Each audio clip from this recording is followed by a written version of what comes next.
All right. Good evening. Good evening, Africa.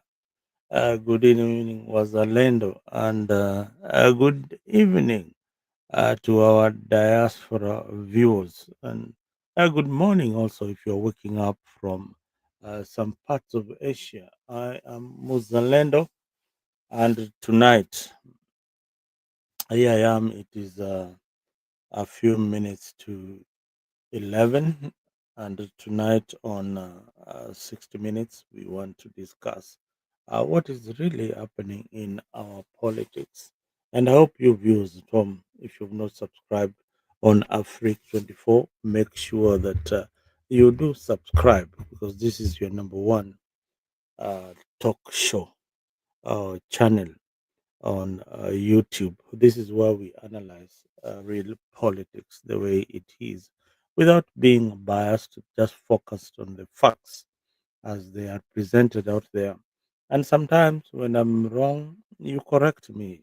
You come to the timeline and do some corrections. We are not very, very perfect, but we want a perfect country called Kenya, where we are developing in uniformity, not others are going up and others are going down. So we want to develop this country with a vision.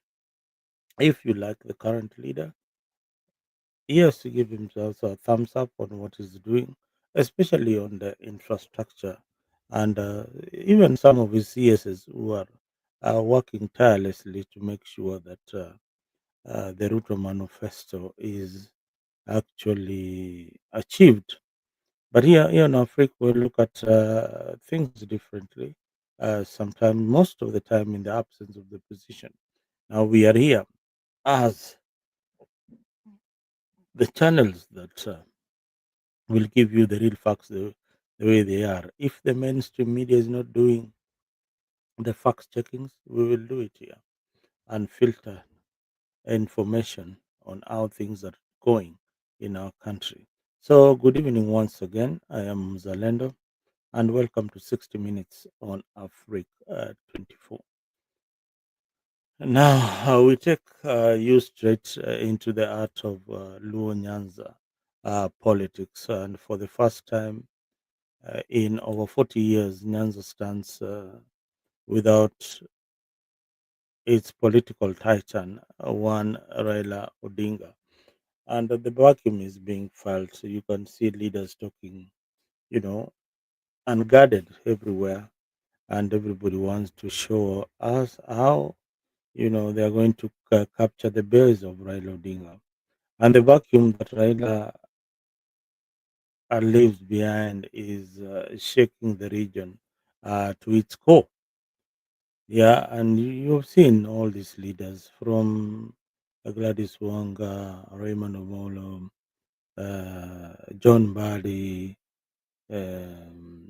James Orengo, Simbarati made his runs also. Alias and Joe Oparanya, all these leaders now often they're trying to find a base. Raila's passing was not just the loss of a man. It was the collapse of a political architecture built for decades. Now, these people who are trying to be Raila Odinga or trying to bring his support base together. Remember one thing, Raila did this thing for a very, very long time. Before he actually got his base, he had made a lot of mistakes. And of course, eventually, he became what he was until his death. So may his soul rest in peace. Raila created uh, a political party that he himself knew how to craft it. So, as the people who are trying to be Raila Odinga, uh, poleni kidogo, because he united not only his communities, he united counties. Raila did not shy away from even in areas where he was criticized. In Central, he went in Central. But today you find leaders like Gachagua, they're trying not to go to Raila's funeral and they chicken out and they stay out of it. So Raila is not that kind of, was not that kind of person. Uh, he was a leader. He was a leader for all. He was a leader, and just as I said, the United Counties managed political conflicts, brokered peace between factions, and protected the Luo nation's interest at the national level. Now the unifying force is gone. ODM is leaderless. You heard the other time that the reason why Gen Zs were not making inroads is because they were leaderless. Now you see a party that had a leader now becoming leaderless.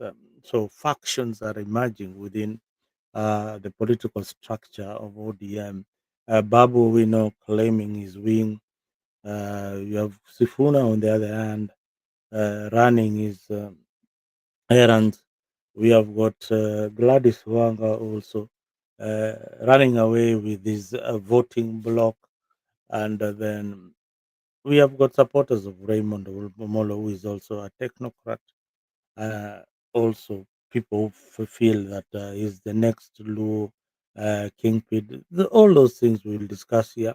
And if you've got more other information, please don't fail to share it here. And the question on everyone's lips is simple: who will take place? Who will take Raila's place? Ni nani atachukua hiyo nafasi ya Raila Odinga? Who indeed will take Raila's place? Mhm.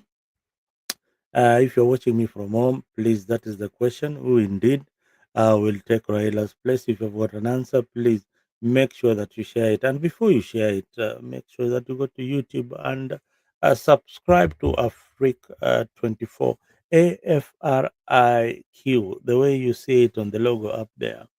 You'll find it on YouTube. Subscribe if you like our comment. If you don't like it, also please leave a comment and for us to improve on whatever we are doing out here.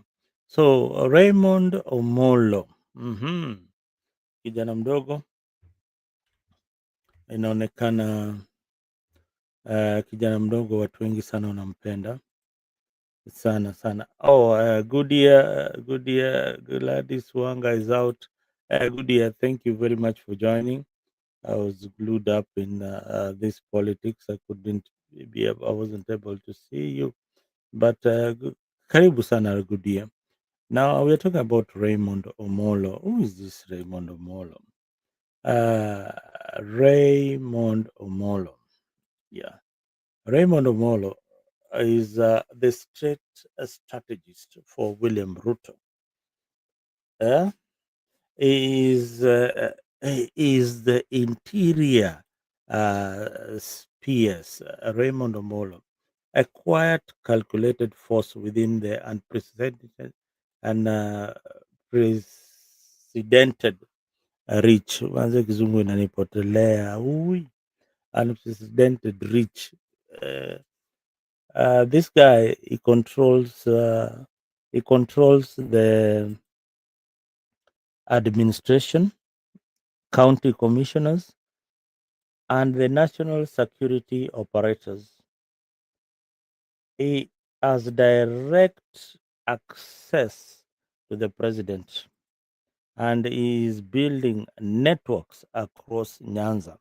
I have told you, this guy controlled all the security operators as the PS. He has got access to intelligence. He has also built a network across Nyanza.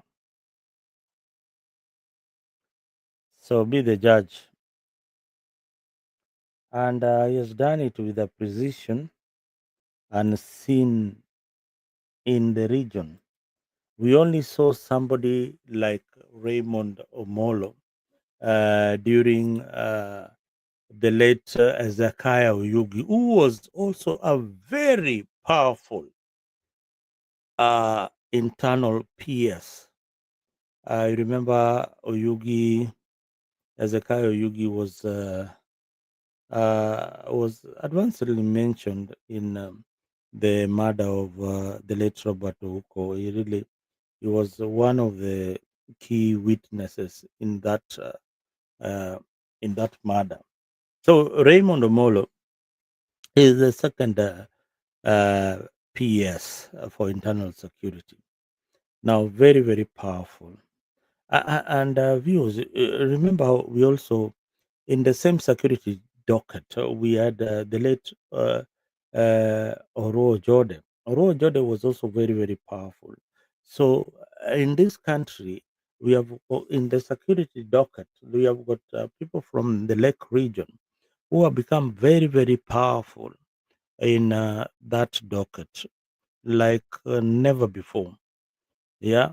So Raymond Omolo appeals to the youth, to professionals, to those tired of noisy politics. Kama umekasirika na hizi siasa za wanasiasa, this is the guy who is just focused on development and his work, the work that he wants to do. He still faces one challenge: winning the emotional loyalty of the ordinary Luo voter. Who is this ordinary Luo voter? Hmm? This is the voter ule baba used to say, wakiambiwa left wanaenda left, wakienda right wanaenda right, wakiambia jump wanauliza how high. That voter, that voter is so hard to control and to get. So is yet to capture the imagination of that voter. And that voter is not really lured by development, is lured by some funny rhetorics that Raymond Omolo is not really part of that class of people. Now, that's a bit of Raymond Omolo. He's young. Uh, he's a worker. He's workaholic. He works very well with President William Ruto, and I think that's the reason why he was given this particular position. All right, let's see what Goodyear is saying. Raymond Omolo is one of the best. Let me read it for you loud. Raymond Omolo is one of the best. Is one of the best and looks after the public. He is liked. Why is Gladys Wanga threatened? It reminds me of the young Tomboya. Yo. Hey, good dia pia wewe pia. Saa zingine unajichocha. We Tomboya ilikupata ukiwa happy. Where were you? You are not reminds you of the you are very young. Did you even ever see Tomboya? Or you read in books and let me leave it there. Let me leave it there. That Raymond Omolo reminds you of the late Somboya. I said, for me, Raymond reminds me of the late Ezekiel Yugi. He was very, very powerful. He also reminds me of the late Ojode. Ojode also was a workaholic. He used to work for the people. He employed so many other people from his community and other areas. If you go to Kakamega, he's doing something. So Raymond Obolo generally is working across the board. Is not this Luo kind of leader that is just zero grazing within Nyanza. He's cutting across. He's cutting across, and that gives him an edge. That gives him an edge. I was privileged to coach some of these young kids like Raymond Omolo basketball then, and I'm not bragging. It is real. I was a coach, yeah, and he can tell you that. Mm, And I think we are almost peers with his brother Esbon. We used to call his brother Stone. Then a very good basketballer, very good at layups. Some of these things you need to know. We used to play basketball back then in Homa Bay. We used to play basketball at Homa Bay High School, and I was in high school and I used to coach basketball then. So we played. We used to scratch there a lot. And when you see Ray, when you see Esbon, Esbon had a nickname. We used to call him Stone. He was very good on the air, very masculine, and a very good dribbler with the left. For those who played with us, people like let me remember, who is oh, I will remember some of those names. It's been a while. It's been a while. It's been a while. But we did some good basketball there. We played with the likes of oh my God, Booker Washington. Yes, Booker Washington. I remember Booker. I don't know where Booker went to. Oh, we need to revive those memories. So these are serious guys. These are serious guys, both socially and again they are well learned and they are learning the political bit of it. They are now getting into it. They're getting grasp of it, and they know what really lacks in the community, and that is development. People have been yearning for development. I remember Ruto came in Luo Nyanza with the development, and it is working well. So the people of Luo Nyanza like William Ruto because of they'll tell you the development that he's bringing. So these guys have not seen development for a very long time. So I uh, Isaac, what is Isaac saying? Isaac is a good friend of mine. We also went with him to school. These are Roma Bayans, very intelligent fellows. Oh, he dropped this comment. Isaac, I need to see your comment, please, and be positive. I want to see your comment. Let me see. Oh, that was Isaac. What is he saying? The political genius whose following is organic with Trump over the government. Technocrat who's buried is bring down any emerging law soprano is dead on arrival. Oh, Isaac. I know Isaac. Let us just be objective. I think Raymond is not looking for a political position in Luo Nyanza.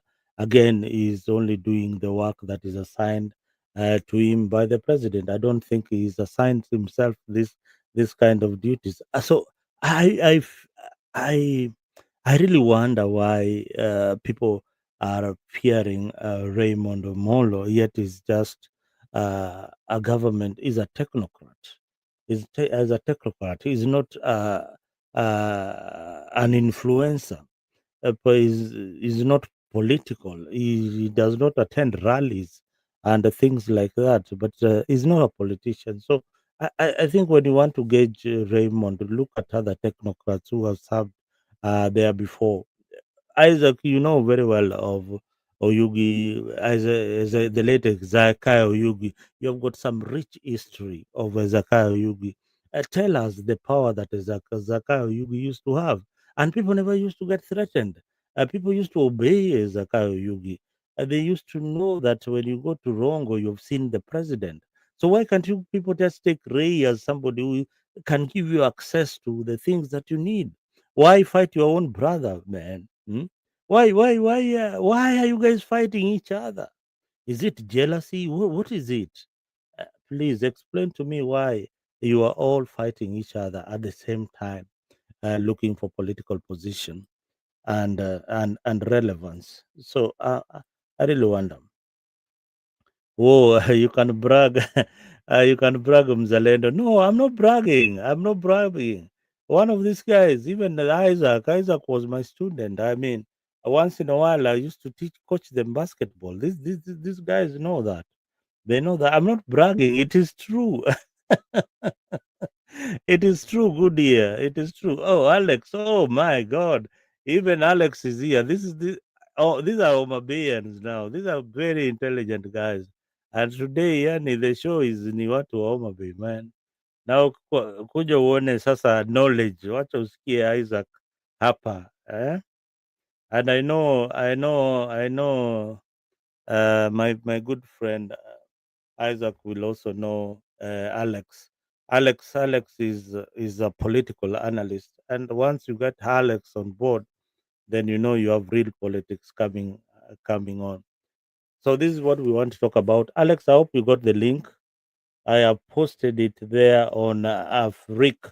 Go to Afrik 24 na link iko hapo, nimekuwekea hapo na uingie kwa show so that we analyze this politics once and for all. I was I got lost at some point. Now I want to get to Gladys Nyasuna. This lady, there is something unique about Gladys Wanga that most women they don't really have. She is a grassroots mobilizer, very strong on the grassroots, and I think she has built a network. Yeah, a network, and people fear. Even the local leaders uh, in the county of Homa Bay, they love with a lot of fear. I don't know why. So Gladys Wanga, she's young. She's not very old. She's a very young, beautiful lady. Mm. And she started her political career as the women rep for Homa Bay. And the rest is history. Right now, she's the governor. Uh, and Gladys Wanga, I could say she was the Raila Odinga grassroots machine. Let me make Isaac feel something out there. Gladys Wanga was Raila Odinga's grassroots machinery. She commanded loyalty from the women groups, and most women. I mean, if you are going to go against Gladys Wanga, be rest assured in Homa Bay that most of the women will vote for her.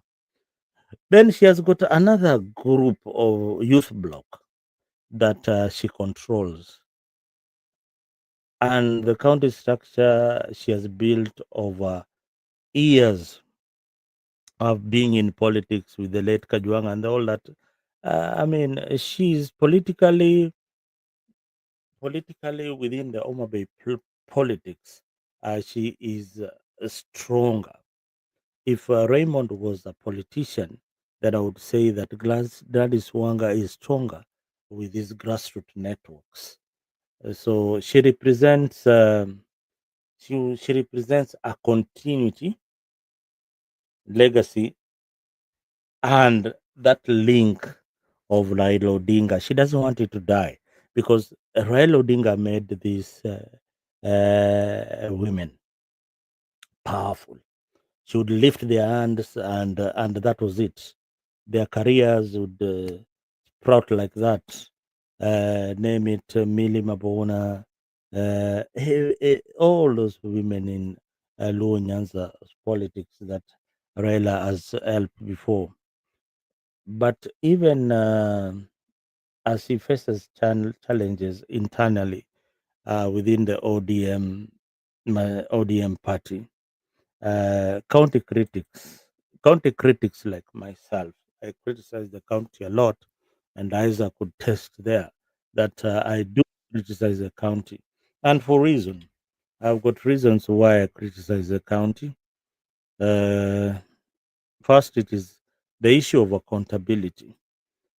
This, hey Alex, karibu sana. Let me get Alex on board. Tanitoy Glado. Yes, we have got Alex.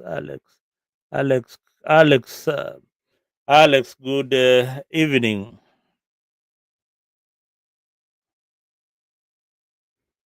Alex, can you hear me?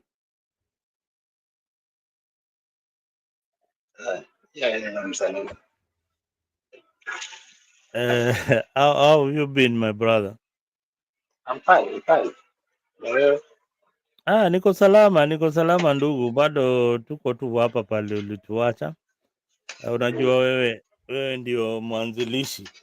Unajua wewe ni mwanzilishi, lakini mtoto alitoroka alitoroka nyumbani. The prodigal more. son akirudi watu wajui, nyinyi ndio waanzilishi wa Afrika bana. Alex, how have you been, my brother? I'm very fine. How are you?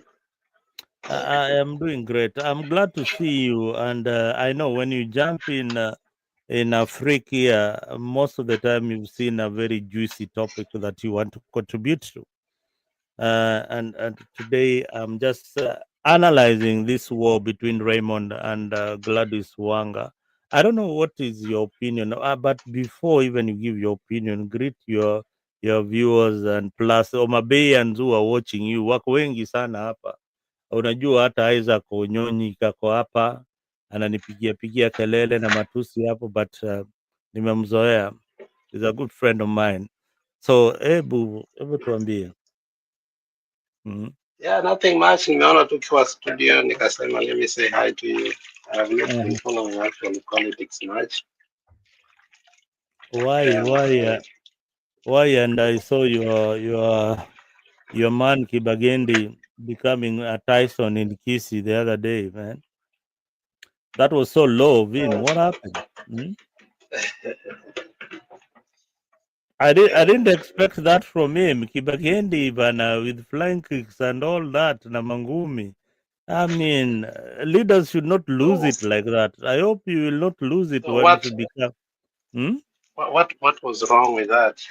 It is not acceptable. You know, once you are called a mweshimiwa, a senator, eh, you don't behave Mm. like a goon. You don't behave like Gaucho or Omosh 1 hour. No, it's not acceptable. And again, Alex, you are one person who should not encourage that. Mm. Mwambie hapo alianguka mtihani. He lost a bit of marks there from me. I used to regard, I didn't know is that side of him. So sasa nimemjua. Hiyo mahali hiyo kuna hasira zingine unaficha kama wewe ni Mkisii. Ama wewe pia unakuwa na hiyo hasira. Gaki. I Mm? don't think there's not. I think based on the content and the context, Mm. those are two different things. And Kenny Rogers says sometimes you have to fight to be a man, but sometimes you have to walk away. So you have to gauge when is that sometime. Yes, yes. It's Okay, it's so that was a yeah. situational ethic. Mm-hmm. That Yeah, was you a can you can situational. you can choose to walk away. Yeah, so that was a situational ethic. Like for me, I think I totally understand where he's coming from, Mm. and I totally support his actions at that particular time. If you look at Kibaki on a serious note, he has been the sole custodian of the ambassadorship of Mr. Uh, Matiang'i in the Gusii region. If you look at the silent fight that he had to fight, first of all, is to bring him on board. Secondly, is to fight against the leader who is actually Simbarati. You know, Mm-hmm. Simbarati is basically his leader and is the ODM, and they come from the same party. And it hasn't been as an easy journey for him. So I think Mm. Kibaki is still the same Kibaki. If No, mm. you remember during his tenure as the political advisor of William Samoei Ruto Mm-hmm. in Yeah, yeah, yeah. Mm-hmm. in you know Kibaki and Itumbi worked closely, especially as the Twitter machine Mm-hmm. for Ruto. You couldn't touch Ruto and Kibaki and he wouldn't go after you. So I think he learned the politics of uh, Confrontation. spin doctoring. When Mm-hmm. there's a mistake, there's a problem, he still had the acumen and the audacity to come after you. So I think he has mastered that art in politics. You see, as a political dynamo, when Mm-hmm. you are like Raila, Ruto, Kibaki, so on and so forth, you Mm-hmm. have a different level of handlers. Okay, but when Mm-hmm. you are a new, you are entering new. Before you create that network, Mm-hmm. or like Raila was a moving machine. Whenever he could get, you could see there is Baba, there is this Dobi, there is all these people that makes Baba be what he is at the Mm-hmm. front, the podium. Mm-hmm. So, before you get to that point, you must have one person who almost plays Mm-hmm. single-handedly the role single-handedly. And I think Kibagedi learned very well from William Samuel Ruto, Mm-hmm. the social capital he built during the first year of William Samuel Ruto presidency, when actually William Samoei Ruto was the president de facto of Kenya before the powers were given to Matiang'i. You could understand at the helm of that, Kibagendi was his chief political advisor.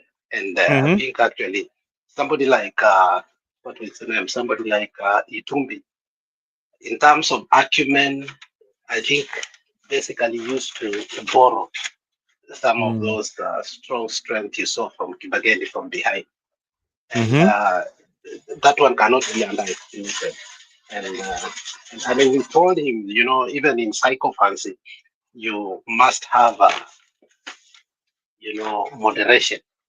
That's we told him that if you want to kill your political career, continue just to do that because that's all you will be known for. So he carved his way to become a member of parliament, and you know it Mm-hmm. very well. You come from that, that region.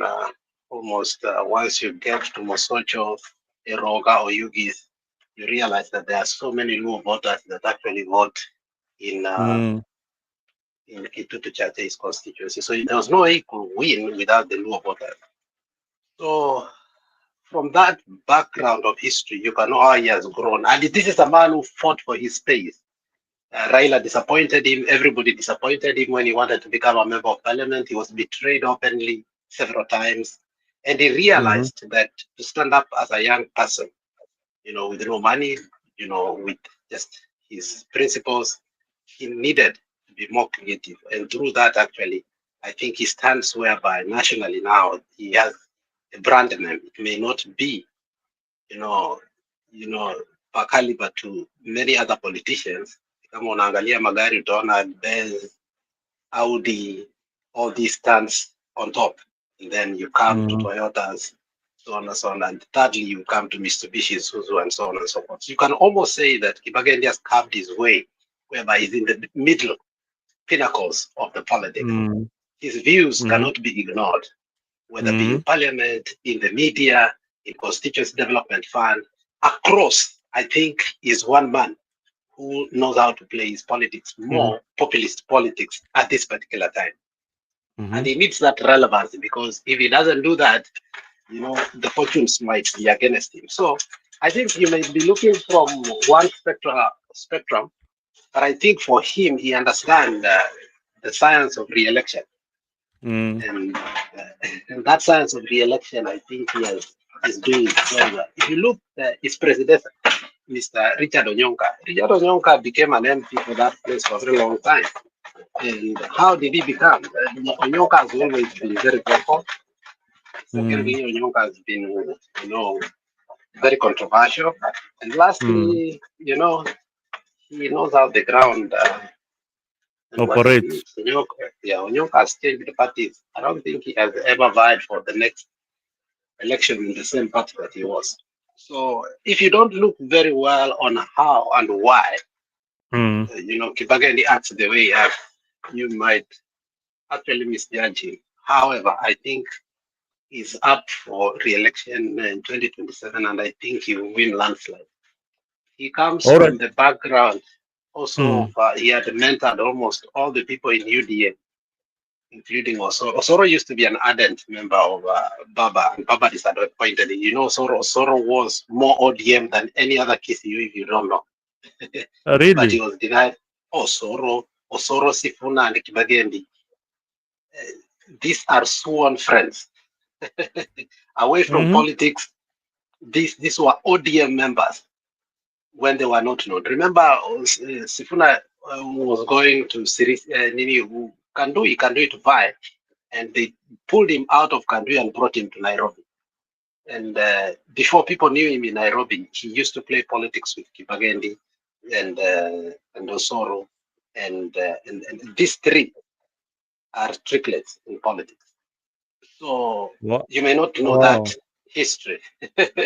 Yeah, You may you, not know you that you you history. see, that's why when you come here, I know there is something I'll learn that, and our viewers at home will also learn something new. They didn't know that these were indeed friends before. Mm?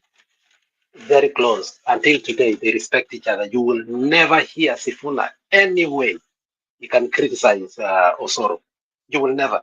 Even the fight that between Osoro and Kibagendi that pushed Kibagendi to Mm. come to ODM was artificial. It Mm. was not real. It was how do you get out of there so that you can come to the party you will win. But overall, most of the members of parliament through UDA, like Jaher, Mm. Jafet Nyakundi, were all recruited to UDA by Kibagendi. Yeah. Wow. Anyway, a good history there. I've been viewers you've learned about Kibagendi. And this is somebody who was also in ODM, was in ODM at some point, UDA. So he has learned from the best. Now, Alex, back to our show today. Alex, I know you have followed Raila very keenly, and you've been a live member of ODM supporting Baba. You remember how we started this journey. Now let's start broad. How would you describe the political vacuum in Nyanza after Raila's passing? Yeah, I mean, I want to hear it from you. How would you? I've not had this discussion with you, but I want you to tell me how do you describe this political vacuum in Nyanza after Raila's passed on? I think the vacuum existed. It existed because you look at Baba very well, his engagements, and there has never been a time where ODM was more confused than actually when Baba was alive. If you remember very well, it hit Mm-hmm. the point where people started asking who speaks for the party and who doesn't. You know, some people went Mm-hmm. even further to say if you hear Buru or Mm-hmm. Badi or or Junet speak, that is the only time you know it is Baba. But then you will hear Sifuna also speak on behalf of Baba all the time, and Baba could Mm-hmm. come to his defense. So actually, the vacuum for ODM started existing long time ago, if you realize. Sifuna came and hinted one time on primetime TV and say that our party has been confused more than ever. We don't even have a candidate for Malava, so on and so forth. So you could almost see the signs of that vacuum. Yeah, Baba was still there, but basically mm. Baba was not there. Physically, Baba was there, but in terms of managing, and that's where you know that there was a lot behind that we still don't know. Yeah, But there is a lot. There is. I always say there's a lot. This guy, I think he started. Maybe he's been ailing for quite some time. Maybe. Mm, yeah, so and he took a break. Now there are people I've not heard from, and I've always prayed that my good friend Odiworong, when the CEO for ODM, could talk. This guy has not spoken a word since Baba died. Of all and these wrangles. Hmm? you know very well the reason why I cannot speak is No, you will never. yeah. This guy is the engineer of the party. He doesn't speak Yeah, but much, but the day we'll speak is when I'll know that there is a direction the party is taking. But he has not spoken a word. I think he spoke through Winnie. I think He, he spoke through. now you are reading the now you are We you spoke know, you read through the Winnie politics in sometimes Mombasa. the way I read the politics. In Mombasa, so Winnie said something. I don't know whether you caught this in mm, the celebrations in Mombasa. oh yeah. He was acknowledging everybody else, but he said that Junet Muhammad wewe sita kunini. She said something like I will not what did she use the word? I've forgotten. Like yani yeye hata mtambua. Hata mtambua Junet Mohammed. Did you miss that? I was very careful in Mombasa. And if you remember, Did, I did, really did, actually did you get said, that when you say that? oh yeah. Now and And there then was, I've been following social media pages mhm. and she's been posing, she's been doing things that she never used to do before. And for me, I feel like there is something burning in her that she wants to say, but there are forces holding her. But eventually, she'll come to say it. uh, Winnie, Winnie spoke for Odwal. That's the first thing you need to know. Hmm? And so there's many ways as a politician you can speak. And I think Yeah, on that level, I think, she's a real politician. Hmm? yeah. So yeah, you're waiting for when to speak. I think he already spoke. That quiet, painful silence that you're Yes, hearing. exactly. That painful And silence. She's not speaking, but we are trying to figure out what is she saying. mhm, Hmm? Yeah, yeah, so there is some silence in Winnie that is not is unique.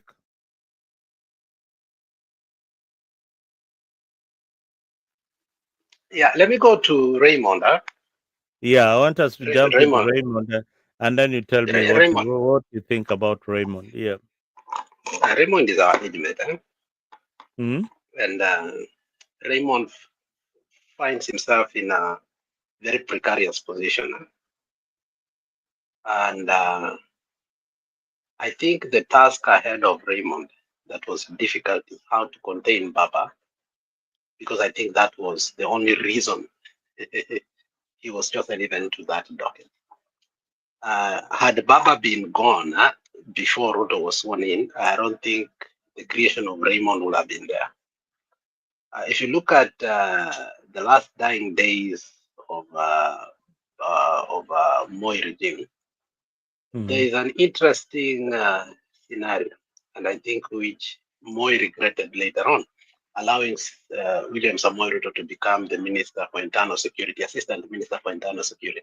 I think that's Hmm. what changed the whole aspect of from the man Ruto from a Y92 to the Hmm. possibility Hmm. of engaging in national politics and becoming also a personality cult. Hmm. And in the operationalization of that docket, because it was Hmm. key and very important, Ruto learned a lot. And Hmm. that is one of the best thing that ever happened to him. If you look at the mistake Raila did during the Grand Coalition, was again to take somebody who was so efficient and competent without loyalty to put him as on that docket again, which was Orwa Jordan. And fate as it would, Orwa Jordan could have given Raila a lot of problems, but God saved him from that. And if you look, Oh, Raymond, why do you say that Oro Jode would have given Raila a lot of problem? First of all, do you know? Do you know who brought Raila? Who brought Ojode into politics? I don't know that historicity very well, but what I Let know is that let me explain to you because maybe for our viewers to understand. Ojode first of all went to with Raila at Maranda High School then, and Ojode was in the U.S. when Raila was organizing for fundraising. He's one of the guys in New Jersey who used to organize for him the fundraisers. So when Raila was forming LDP, then no, for was it Ford after Ford Kenya, he formed LDP or NDP. I don't know which one comes first. Uh, he enticed Ojode to come back to Kenya and vie.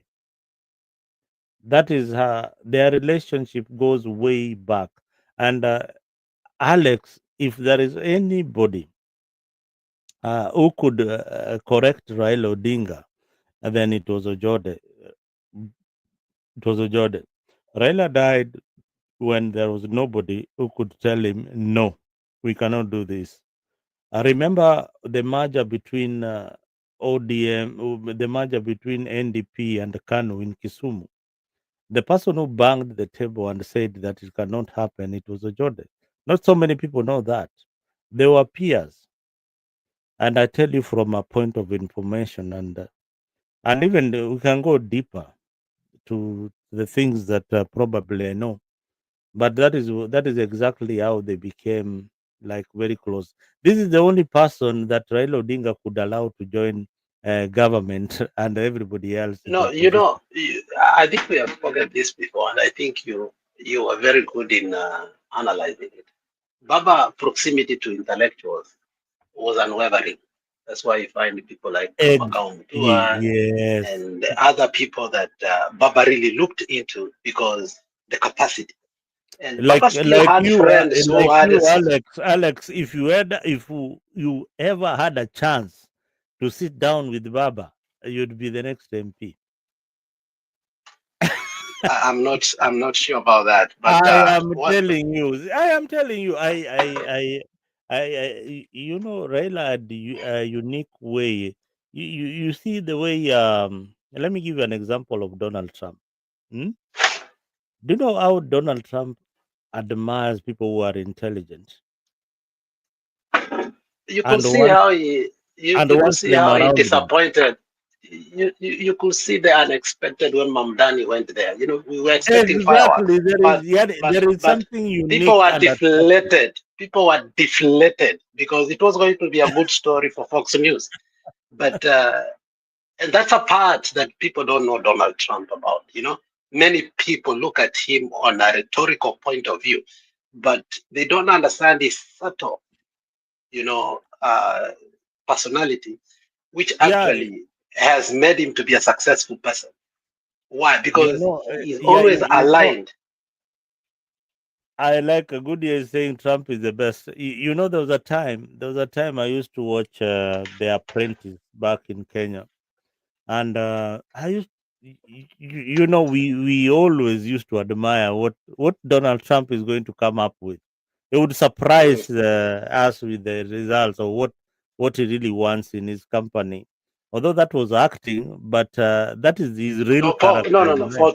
For Trump, it wasn't acting. For the rest, it was, but for him, it wasn't. And I think people failed to capture the moment and understand Trump No, infused himself to by the where way, listen to this. He was acting. He was acting. Let me tell you, the producers of The Apprentice were looking for a rich guy in New York, a rich guy who could fit into the character that of The Apprentice. I want you to understand me. You know, Mm-hmm. for for the people it was, Mm-hmm. but for him he wasn't. It was preparation for bigger things. So you have to differentiate from the perspective and the reality. Trump Mm-hmm. was not desperate to act.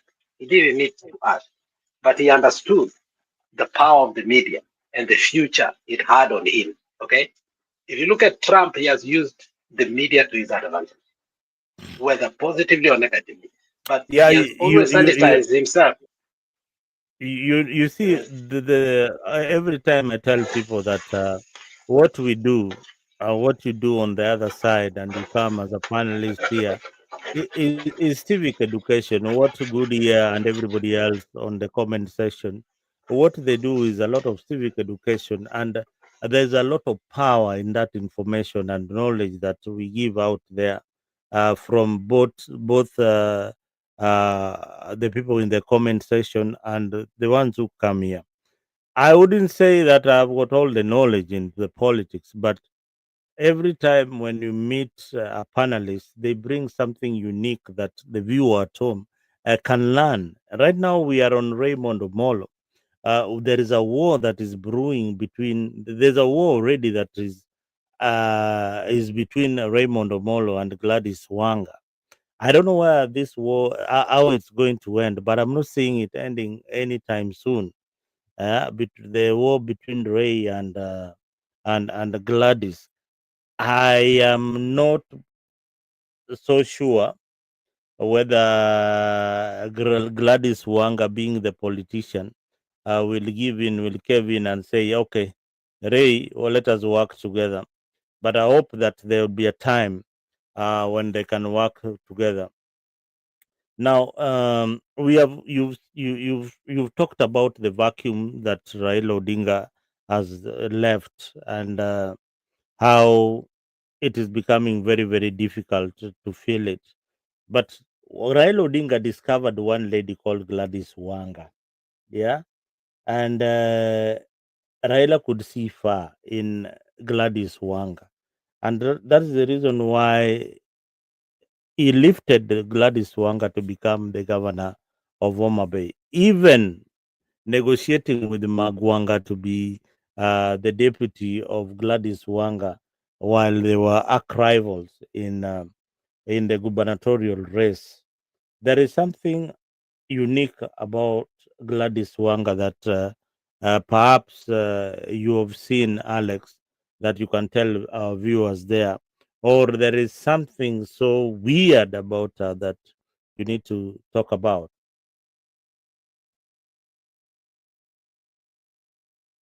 Alex. You know, I I know a lot about Homa Bay, but not so much. But No, this is what I'll be correcting you as we go on. You yeah, went you schooled in Homa Bay. Ulisoma wapi? Sango Academy. Hmm? yeah, somewhere. So Mhm. if you look keenly, Hmm. when I used to be in a group of, and I was put there by a good friend of mine who actually got a job from Ruto. The people that actually were in when the Kibra. Okay, let me say this. My preamble. During the the intense revenue allocation debate that you saw Murkomen, Sakaja, Mutula Kilonzo form a formation that they were fighting for, distribution of resources equally to all the counties. If you remember that time, Mm-hmm. uh, Ruto started caving for Mm-hmm. how he will influence the politics across the country Mm-hmm. through the support that he infused. And many people did not see it. That's where later on we found that Malala was in UDA and Sakaja was in UDA. They were not going to run on the parties that we thought. It really surprised many. But the plan for Ruta had already been carved long before. So Mm-hmm. when I was put in that group, one thing I realized was Ruto understood the politics of North Nyanza and South Nyanza. Mm-hmm. And he knew there was nothing he could do in North Nyanza. Absolutely nothing. But he understood he could do something small about South Nyanza. And this is what actually Moi taught them. That's why you find people like Dalmaso Tieno, Kanindo, and all these people that were used in South Nyanza by Moi. So Ruto also developed his path on, because Ruto earlier had, remember when he used Raila's younger brother to criticize Raila? That was 2017 or 2013. But this time around, he realized the politics of South Nyanza was deeper than he thought.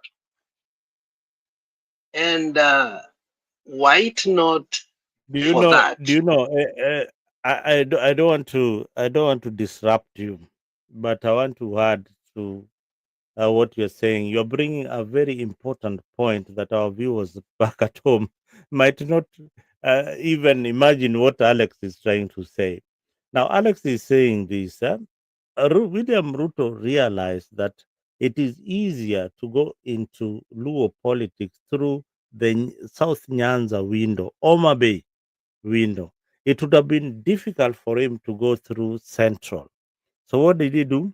Alex, continue from there. And if you look very well, the experiment had already been done. Very Mm-hmm. interesting experiment politically. Mm-hmm. And the very experiment that, sometimes I laugh because some of our little brothers are inept of it. Mm-hmm. There was the issue of Obado becoming a governor was a Yeah. calculative move by Ruto, which he tested the waters and he won. Okay? Uh, Yeah, it was the water with PDP, but people don't know Yeah. that Ruto was behind Obado. They will never know, you They will know. never know. I mean, there are things that we tell you here in politics. In raw politics, did you know that Ruto was behind Obado, PDP winning in Migori? Kolo Magwash, Kolo, nice to see you out there, my brother. Ayub Nyuguna, asante sana. Aqua Boston, thank you very much for tuning in, Tura. Thank you. Uh-huh. So Ruto having tested the water, Mm-hmm. he now had mastered the politics of Nyanza somehow. Mm-hmm. Uh, so when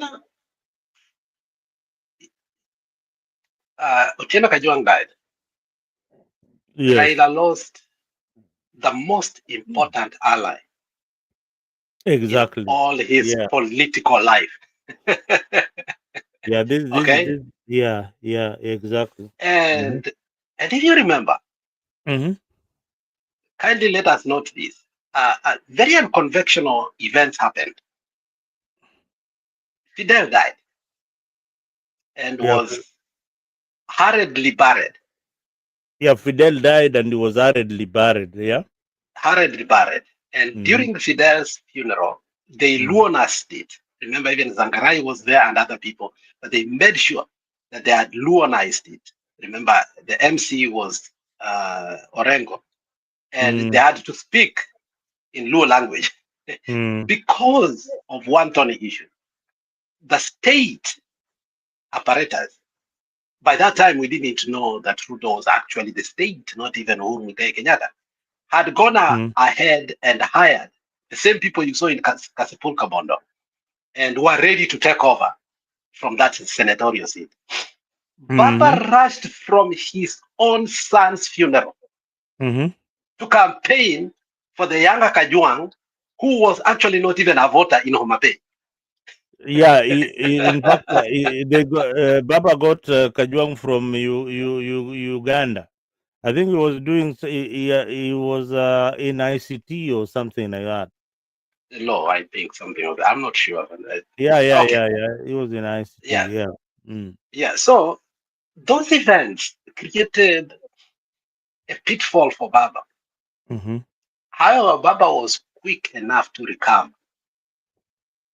And for a long time, Baba understood how the issue of the Sudanese, the Suba people, was volatile. And Baba had not put and this is very controversial, but it is very true though. Ukiniwa Taniwa did not put Mbadi there because he was effective. He was managing that region. Okay. Mm, And for a very long time, how Baba managed that region was both positive and negative. If you remember mm, the positive and negative part of it, the negative part of it mostly is what people do not see. He will overlevet some of the people who are the proximity to him were very close, but he will never allow or endorse them if there was a seat open for them to run. Jaka Kimba, Karoli Omondi, so on. These are the people who worked for Baba. But anytime they wanted to run for an office, Baba will not endorse them.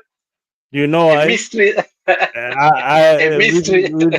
now with the time now I have understood why, because I've understood why Baba did not endorse Karoli.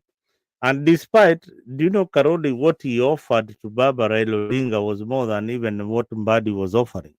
Orange House belonged to Karoli, and they were not paying rent, and he housed them for so many years at Orange House, and he could not give Karoli a ticket. And you know why? Because he wanted to manage the politics. Mbadi, Mbadi is such a good grassroots mobilizer for Raila Odinga. So to maintain the base in Homa Bay and South Nyanza, he needed one character called Mbadi that people had not known, despite doing a lot of nothing in Suba. But Baba wanted him just to be there strategically to mobilize the Luo community to coalesce around Raila Odinga as he looked for votes elsewhere. That is what Karoli Omondi could not offer Raila Odinga, but Mbadi could offer him. All right. Yeah, let's go on. So that by election Mm, woke up Baba. And mm, that is when Baba understood mm, the enemy within.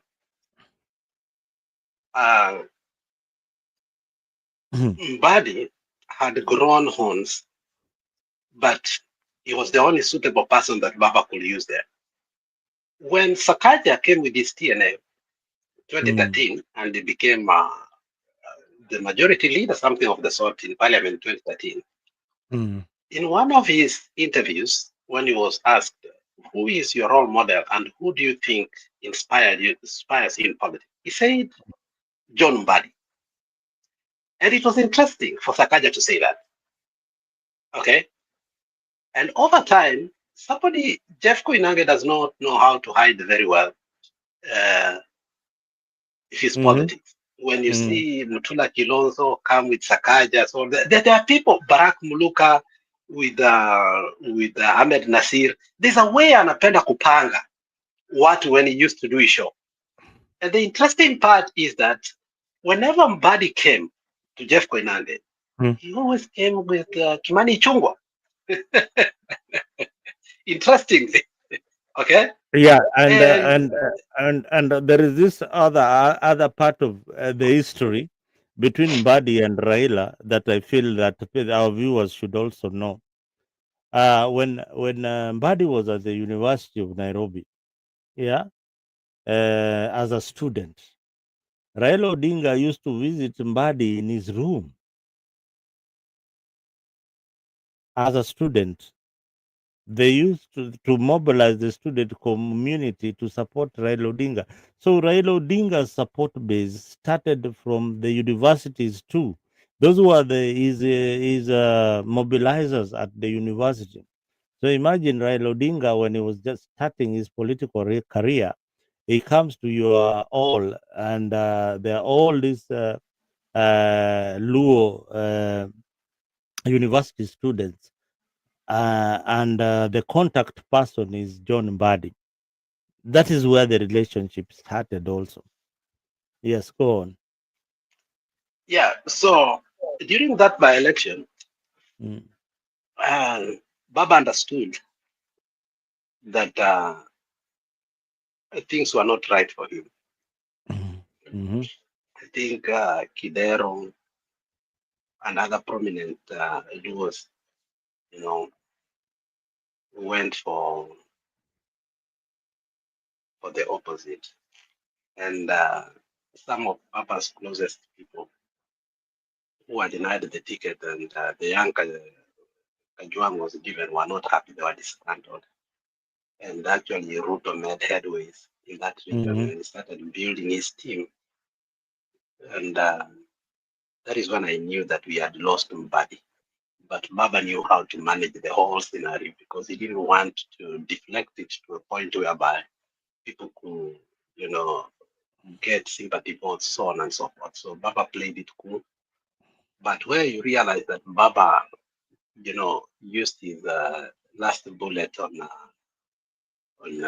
Mbadi is when they were looking for a candidate for Homa Bay. Gladys Wanga versus Mbadi. Gladys Wanga could not qualify more than Mbadi, given that Mbadi was also an insider, he was the chair, he was so on and so on. But somehow Baba bypassed Mbadi, which made Mbadi very bitter. But at that particular time, you didn't know that the betrayal had already begun. Mbadi was on his way out of ODM before even 2017. Yeah, No, 2022. now that is where the difference is. Yeah, despite Mbadi being told, do you know he was not even in the nomination list? But he was not. Mbadi was nominated as an MP. Remember, Mhm, he was nominated as mhm, an MP, and this list for nominations they go to the political parties mhm, before, and mhm. he was fixed there. He was And fixed as a nominated member of parliament, and that window had already been closed. and not only he did not qualify to become the minority again leader, but somehow he took the position that Bab was supposed to take. Anyway, let's not go there. What I'm trying to say is the politics Mm, of Raymond Omollo. I'm mm, trying to put the historical context of how Raymond came to be who he is. Without those happening, Raymond Omollo could not have become a PS or be known to us. And give credit to Raymond. Once he became that uh, individual that Ruto really needed, Raymond has used it effectively, even after the handshake or whatever, Big Brother's grouping. mhm. Uh, Raymond looks like he's still untouchable. He And is. now He is. here comes now the issue of Raymond and Gladys Wanga. Mhm.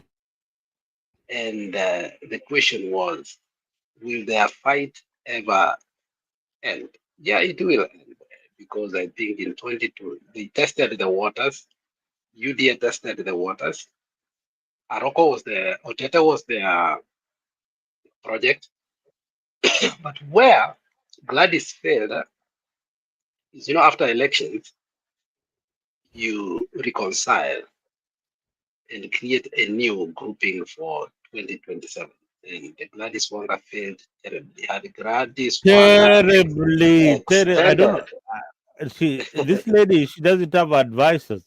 Isaac Onyonyi, you need to advise Gladys Wang. After that race, Isaac is watching. Mhm. After that race for Kasipul, she needed to tone down the temperatures and say, as a leader, Yeah, now, yeah, we have done with the elections.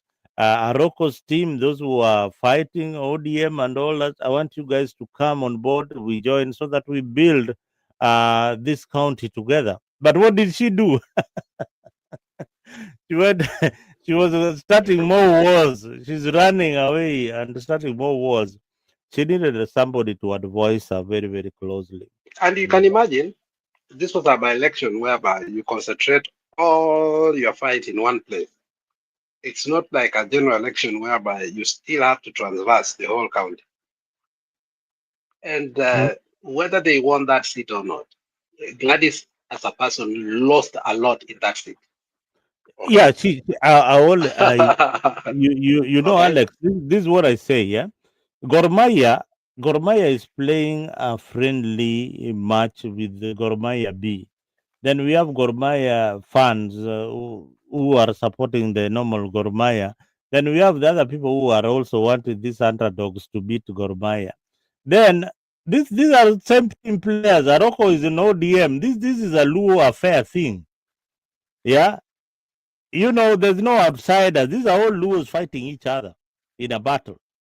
One, Aroko is a member of ODM. He only used the independent ticket so that he could vie because he knew that he didn't stand a chance to get that ticket because Gladys Wanga and the group had already decided on Boyd Were.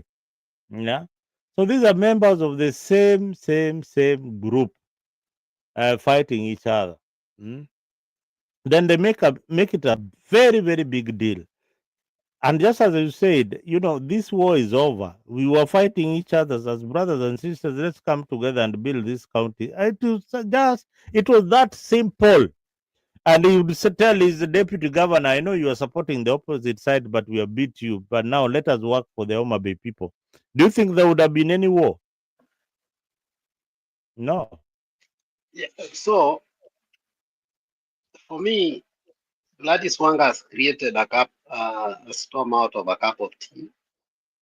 The firing and mistreatment of Mawanga is not for one person. It's for actually the people even who voted for Weresan.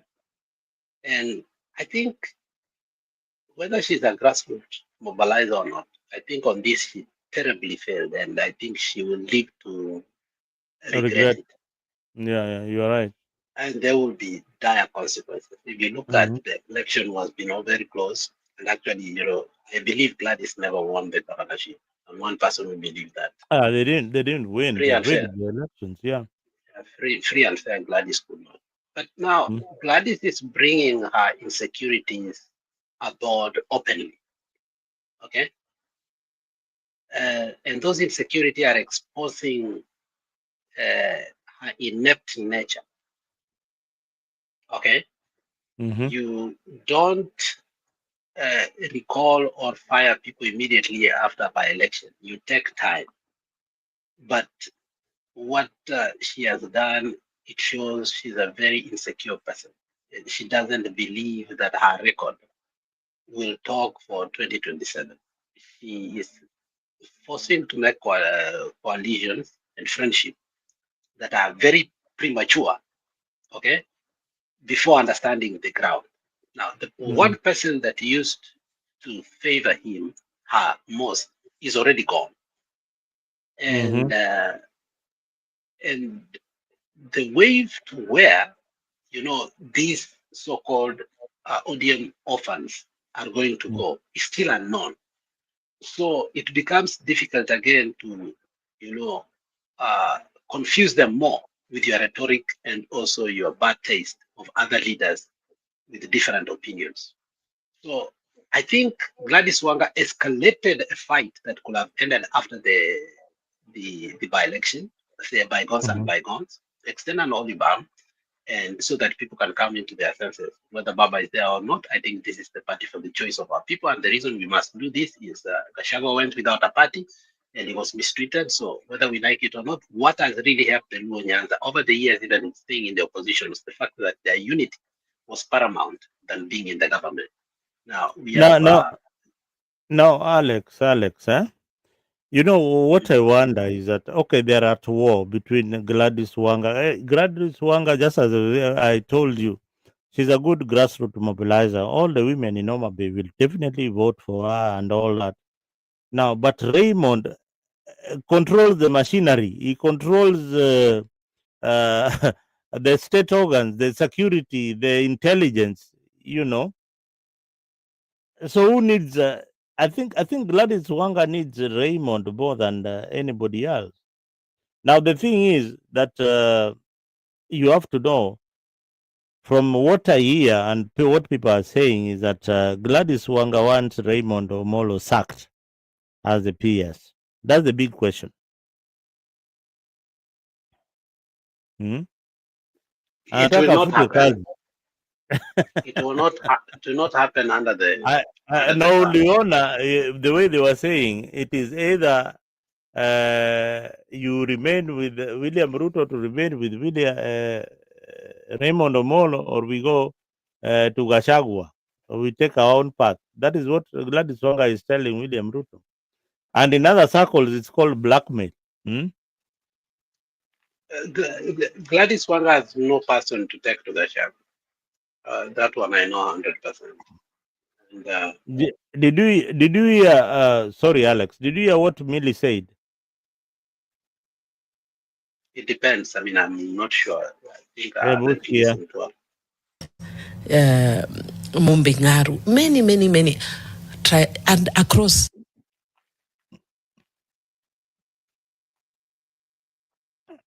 I want to encourage my sister Honorable Gladys Wanga because I think she feels under siege.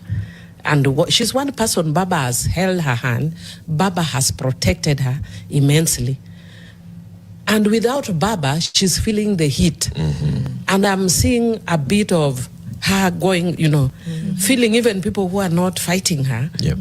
Like she feels like she's under attack by everyone. I want to urge her as a person who been there, done that, got a t-shirt, focus. Don't look at everybody. Baba is not there. So it's something that we have to wade through. Baba has held the hand of Joyce Laboso, Rachel Shebesh, myself, Gladys, Mumbingaru, many. And across. Mm-hmm. And remember, Mm-hmm. Millie is more brighter than Gladys Wanga, more educated, more Mm-hmm. loved. Mm-hmm. And if there is anything, At more loved. Millie, oh yeah. When you go to our constituency, I mean, Millie is a person who is really loved. Okay, Uh-huh. she does not masquerade as a former women rep. Do you know who is vying against Millie? You know, you are interrupting me without me finishing. This point I want to finish, but you keep on bringing other things. Ngoja wewe. Okay. Primaliza. If you know, Millie and Gladys Wanga, and I think we have spoken this in confidence, on political podiums, they will masquerade as friends, but on a personal level, they don't see eye to eye. You know that. Yeah. Mm-hmm. So you know that. Mm-hmm. So Yeah. those veneer and retro that you've seen Millie attack the lady there is she is exposing the insecurities of Gladys Wanga. But that's not the point. The main point is Gladys Wanga played a game that has come to haunt her. Mm-hmm. She did not foresee a situation whereby Baba will not be there before 2027. Before Gachagua was impeached, Ruto and the UDA paved the path that is a little bit dangerous, but I think it has come to a dead end when she said, my deputy will have to be a woman. Remember when they said that in UDA? And if you remember that very well, I mean, this is something that was in the UDA, I think, highest meetings. Mm-hmm. And when they said this, because if there was a situation that he was looking at, Ruto, was if Papa was to be alive and the Kikuyus have gone, to create the perspective of that the Luos have voted for him, they were going to take Millie to run, not Millie, Wanga to run as a running mate. But now that Baba is gone, that matrix is gone. Okay? Mm-hmm. And now comes Raymond, new, fresh, with the authority to completely change the dynamics Mm-hmm. of the politics of Homa Bay per se. Mm-hmm. And I think, and this again is in confidence, you know that we don't need to explain. Gladys Wanga and Matiang'i, their proximity was questionable before the election. And if you don't know, and Matiang'i provided extra. Extracurricular activities. No, extra security for Wanga because it was untenable even during the campaigns for nomination that she could win against this hyena called Mbadi. But like my friend Simbarati, who got loyalty from the Ministry of Interior, so did Gladys Wanga. Okay? So Mm-hmm. Gladys Wanga has never stood with her own 2 feet without uh, getting a headache that she's getting right now. She cannot imagine the powers of Raymond Omollo in 2027. And she is throwing tantrums, Mm-hmm. trying to make herself relevant. And they hurriedly put her to be the leader of, the chair of ODM because of Yeah. gender. Okay, so, but she has come to know that there is a difference between a position and a role. Okay, Mm-hmm. and her role in ODM is zero, despite her having a position. And there are people who have no position, but their role inside ODM It's is huge. pretty is huge. Let me use that term. So the actions of Gladys Wanga Mm-hmm. in this week, Mm-hmm. obviously I can term them as a panic, okay? And she's coming into the realization. Now, there is one person that they fear most because she does not come from the shadows of his father, but she seems to be more brighter than people knew. Like, as we said earlier, during some of our conversation is one of the reasons some people could not shine bright is because they worked under the shadow of Baba, and therefore you could not outshine Baba. Mm-hmm. It was almost unheard of. But Mm-hmm. now there are people who are coming out very solid, even without Baba, and continuing to have the effect and can even be re-elected without ODM or Baba. That's why you saw Gashago even extend an olive arm to 2 people in Nairobi because of their confidence. Okay, so Mm-hmm. Gladys Wanga and Raymond Omollo, it's just the beginning. Okay, anybody who thinks it will end, no. I mean, for them, I mean, the war just began.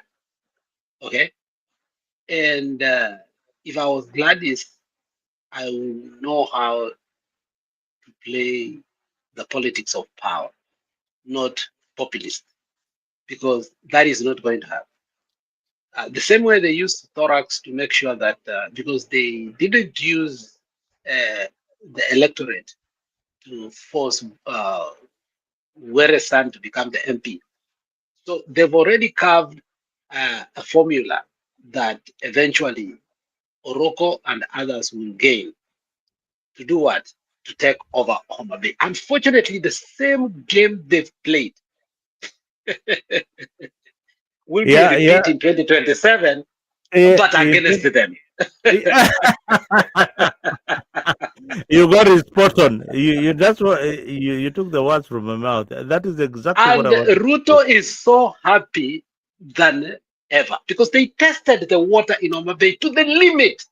And Wacha you saw nikwambie. Kaluma, hold on, and you Mm? saw Kaluma cry wolf. So they did not win this election. They cried for mercy. They were granted temporarily. And mercy is not a permanent thing. Political mercy. You guys, if you are hearing this for the first time, this is a Freak 24 and we So have if Alex you here. saw Otete at Obina Ogasho, the man is Eh? so confident to say, what is 2 years? Okay? What is 1 year? He's only going to What is, he's going to be yeah, a what is 1 year? temporary. We have already made our mark. Okay. Mm. And I think for the making of the coalition to be possible, Ruto Mm. did what he had to do. He tested the water. Later on, he's been Dr. sent Cheriot there to lie that our broad-based candidate is so and so and so. So Do you I, know? I, I think, okay, Do you know what, Alex? The whole week, not the whole. When this by-election campaign started, I posted something because I'm followed by many of these politicians, including the UDA chairman, who is a friend of mine. Hmm? And thank you, Gypsy Corner, for the water. Thank you very much. And Gypsy Corner is really enjoying the show today. He's saying, "Man, you guys are giving me what I didn't even know." I tell you, here you get raw politics. Zile huwezi pata, wachana na politics za kina Gachagua for a moment. Mm? So I was saying that for people didn't know what William Ruto is really planning in South Nyanza. And I think this is something simple tones cannot understand. And no matter how much I try to tell people that uh, Ruto, even if I bring Raila to be alive today, what Ruto has done in Luo Nyanza, first of all, Raila would not have backed Ruto in 2027. He would have gone the Kalonzo way. But Ruto knew this so well by making sure that the Jaws are in his camp, the Mbadis are in his camp, the Wandais are in his camp.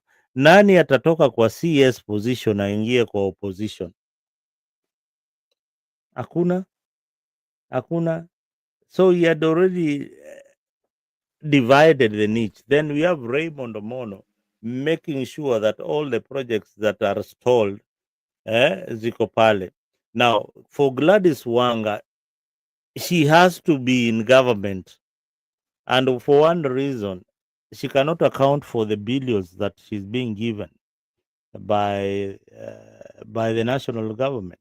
All these projects that you're seeing in Homa Bay are completed by Raymond Omollo and the national government. That is where the problem is. She has to stick with William Ruto like flies to shit. People don't see this. They have to stick with William Ruto. And the moment she decides, "I me, I'm going parallel," and she knows it, ESCC will be on her case. Mhm. Because she cannot account for the billions that the county government has been giving. But I don't think William Ruto will take her to that direction.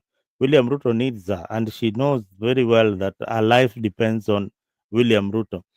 And one thing, my viewers at home, you have to know, and somebody put it very, very, I think, dramatic, that the host, who is Raila Odinga, a mosquito needs a parasite. A mosquito needs a host, yeah?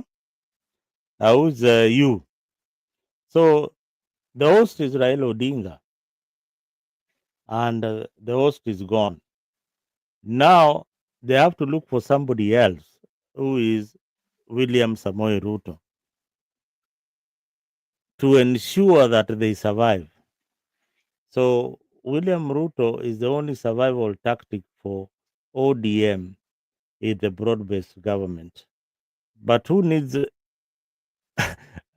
now they pretend that they need that William Ruto needs them more than they need him. It is the other way around. He has already flipped the page because one, you are sold for only 5 cents, very, very cheaply. And that is what people like Orengo have been trying to say. People like this other lawyer is called Otiende Amolo has been trying to say, you've got only two positions in government. Don't act like now you own that particular government. Do your own thing and make sure that you galvanize, or you make sure that your support base is intact, so that you can have bargaining power. You can never have a bargaining power while you are in government. So you don't have a bargaining power while you're in government. When Ruto forms the next government, the first person you will call into government is one Gashagwa and his group.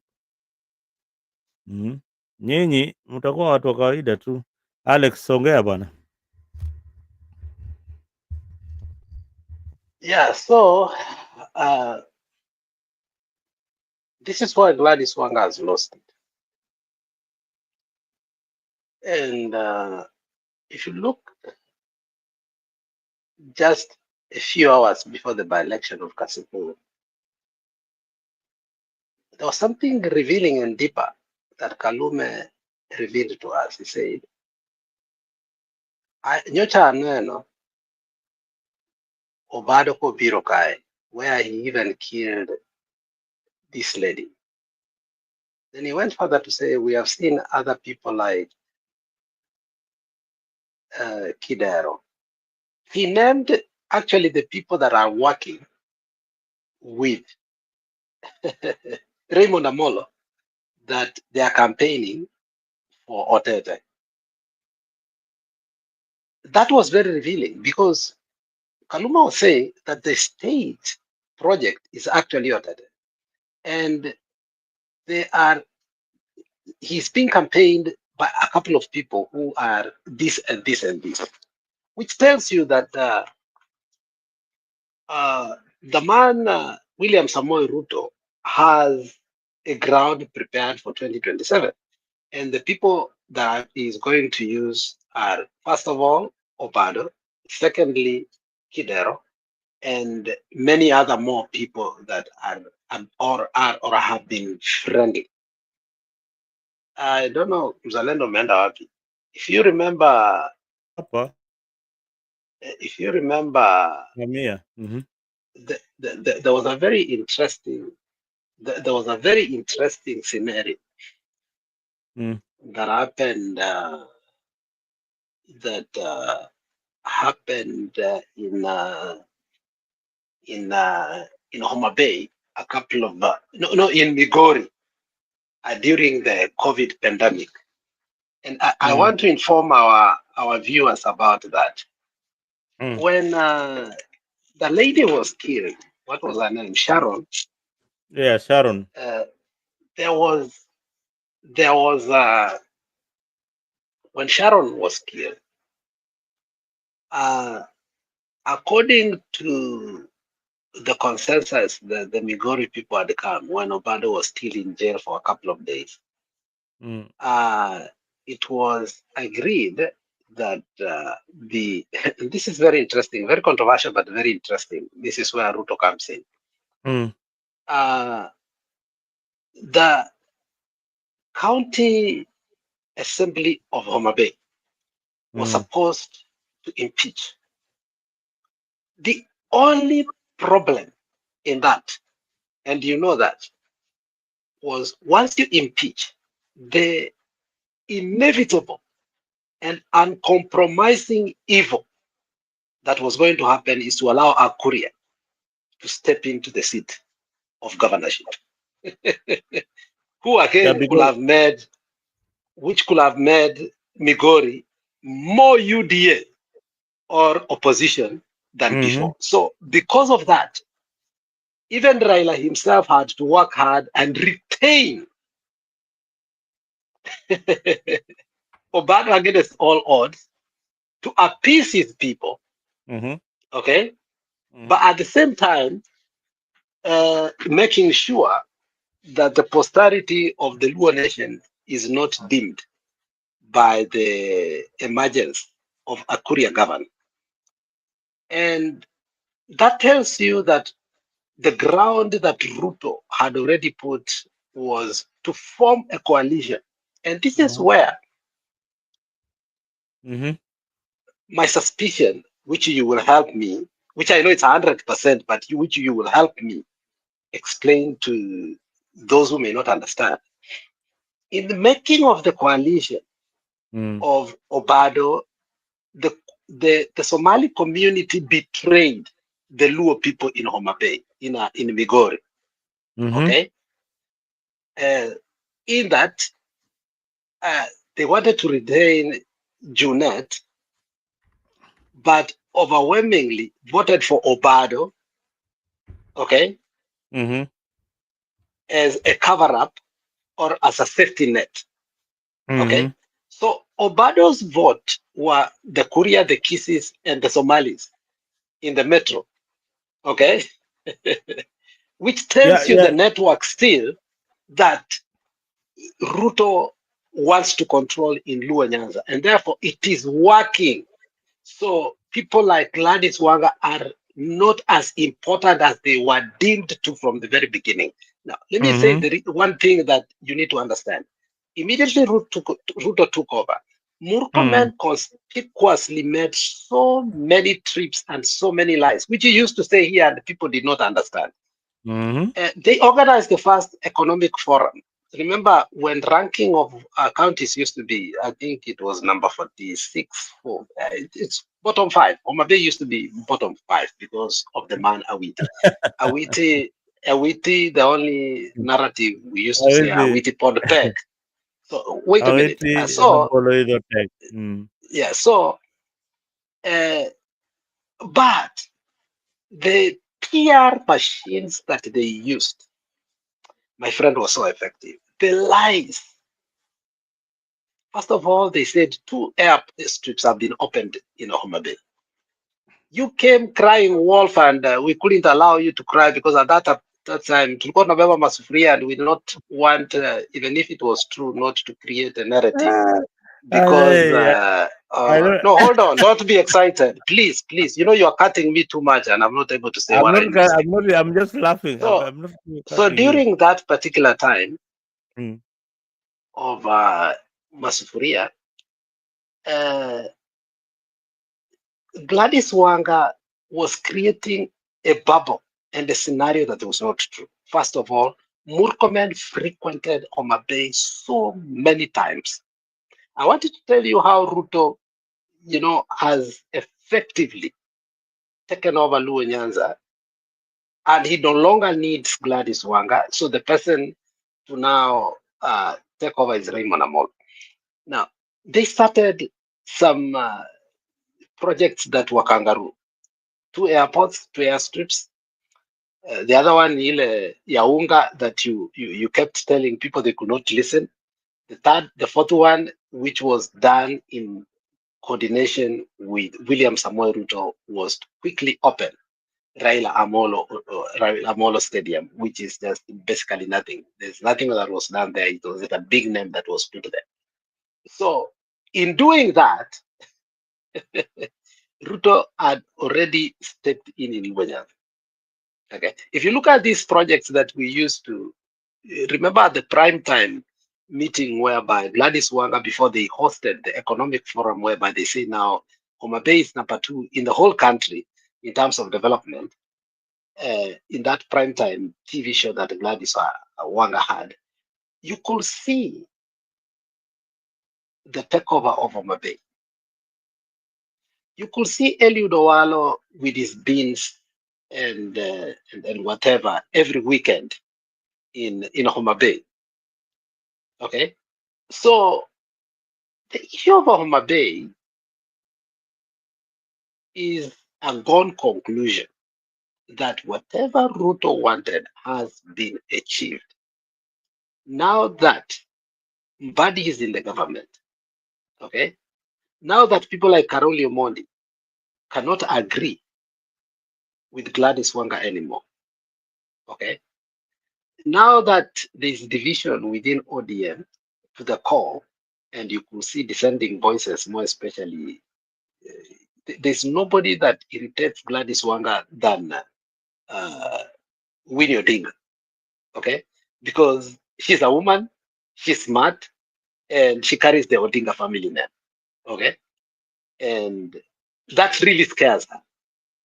So for me, if you're looking at a war between Raymond Omollo and Gladys Wanga, I think that war was put to rest after the by-election, okay? And the person who won big was Raymond Omollo. because he has a lineup that Kaluma has already told us. That is from Migori, it's Obado. From this side, it's Kidero. Remember, even when he appointed the people to take over CAS, Kidero was part and parcel of that. So whether he's still serving actively in the government of Ruto, in terms of those managing the politics of America, Kidero is a stakeholder, a big one. And there was nothing that will be as good as to see a now revenge of Mr. Mbadi against Gladys Wanga for being handed over a certificate that she don't qualify for. I will see in preparation in case he is not appointed again in the future to make sure that Gladys goes and Obado will campaign for somebody who is a little bit weaker. Yeah, and Mbadi will campaign against somebody who is weaker. So the game has just started. The unfolding that Gladys Wanga is inept of actually thinking or prophesizing. So the winner here is Ruto. The loser here is Odia. And there is no war. The war has already been won. It's just the declaration of the winner that will be done in 2027. And as we say, a lot of these political orphans will go home with so many cases that we have never seen before. They will go bankrupt, and I think they will go to political oblivion. So I don't see any war here. I think it was done, and I think alijikaranga na mafuta yake peke yake, and she known she could have been closer to her enemy, who was Aroko, because I think Aroko, the way I see him, if he had been supported by Gladys Wanga, I think he would have given his arm back to Gladys to be re-elected again in 2 years for the sake of it, so that they could work together in these 2 years and not create enmity. But the fact that she had decided to make enmity with Aroko, I think she will have a harder time convincing the voters that was she working for re-election or was she was working for the people. So Gladys Wanga has lost big time here, more especially firing the Minister for Agriculture in the Homa Bay County because of their proximity to Mawanga Manani. Yeah. So I don't believe Gladys Wanga is headed anywhere. I mean, you're right. You're right, Alex. And one thing that we know, politics is about loyalty and influence, and ultimately, the leadership of the Luo nation is what people are fighting for right now. And Gladys Wanga positions herself as the next heir apparent. And Remember, that point is very important. If you look at how when Ruto took over, he changed completely the leadership of the Rift.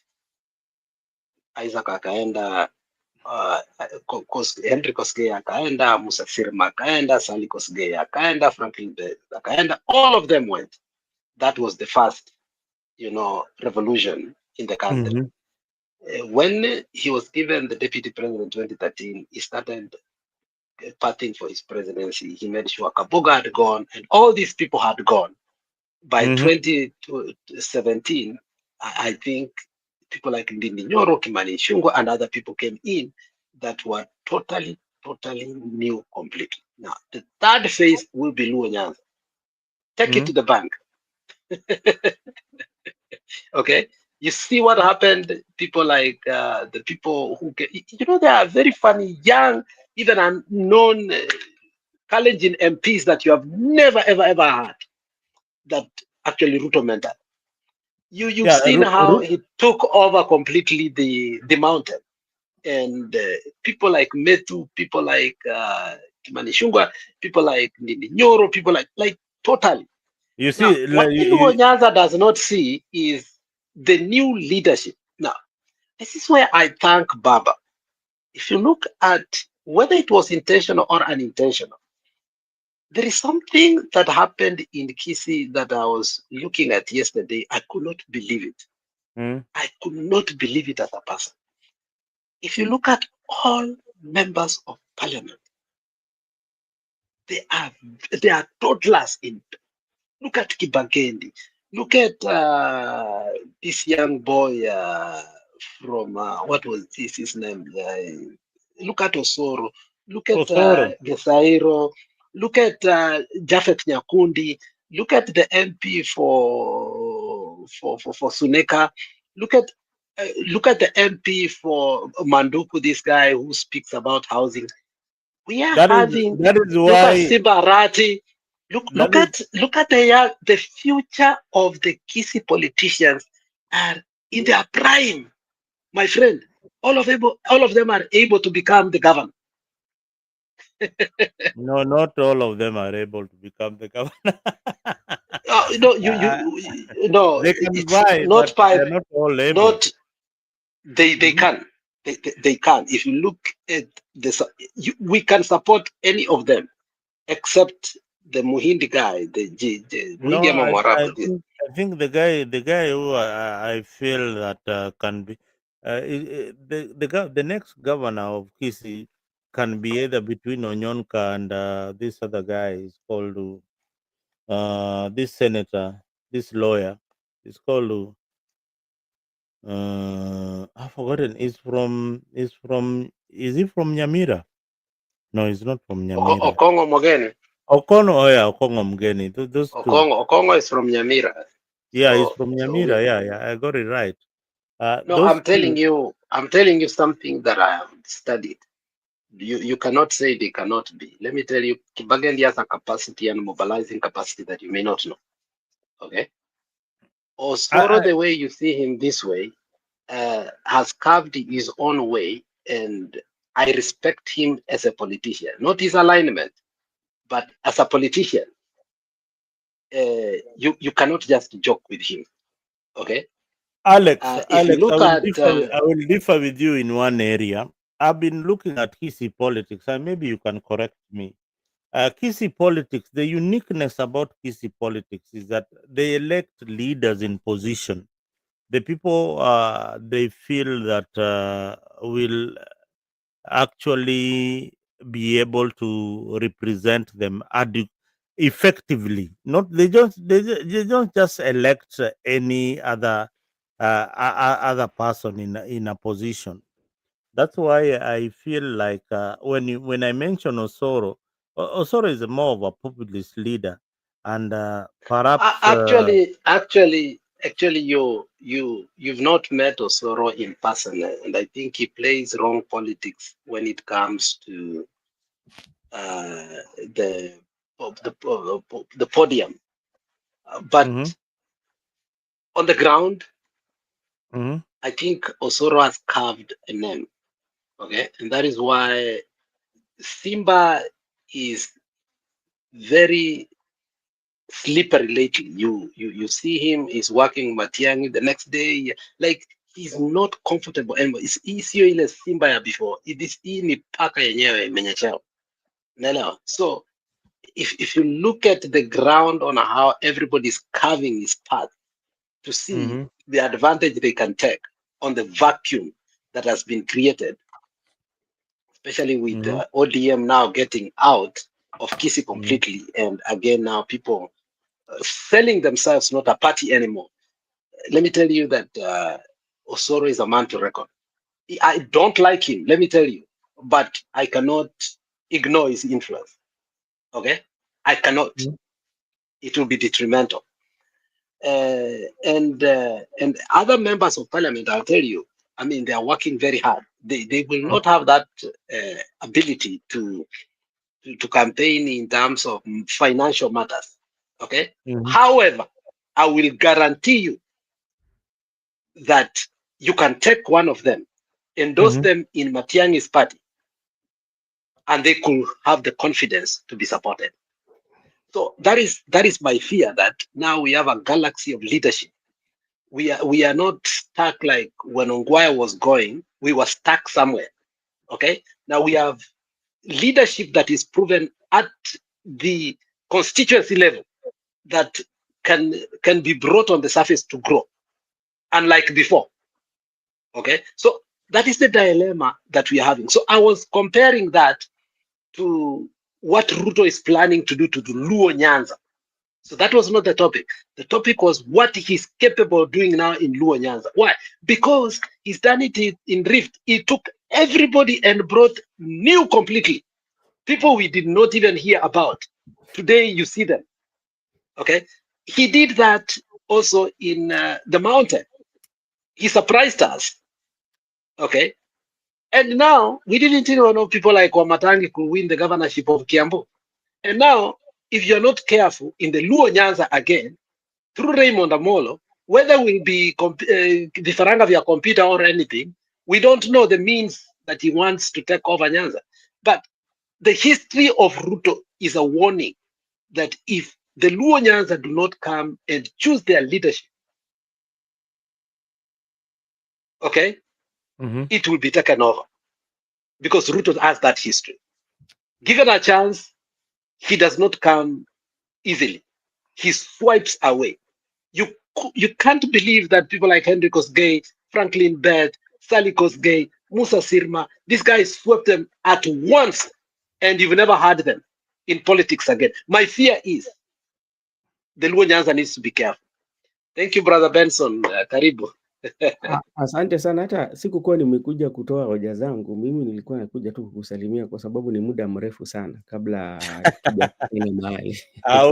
Hawezi kuja hapa Ben, na tuko na jambo mzuri sana, tunaongea juu ya Raymond na Wanga, na ukose kutoa hoja zako, na ukose kuona hii ndio mambo inaendelea kule Nyanza, na umeona mpaka umeona mademonstration kule, watu wale na support Raymond Omollo. Sijui ni nani ameorganize wa support Raymond Omollo.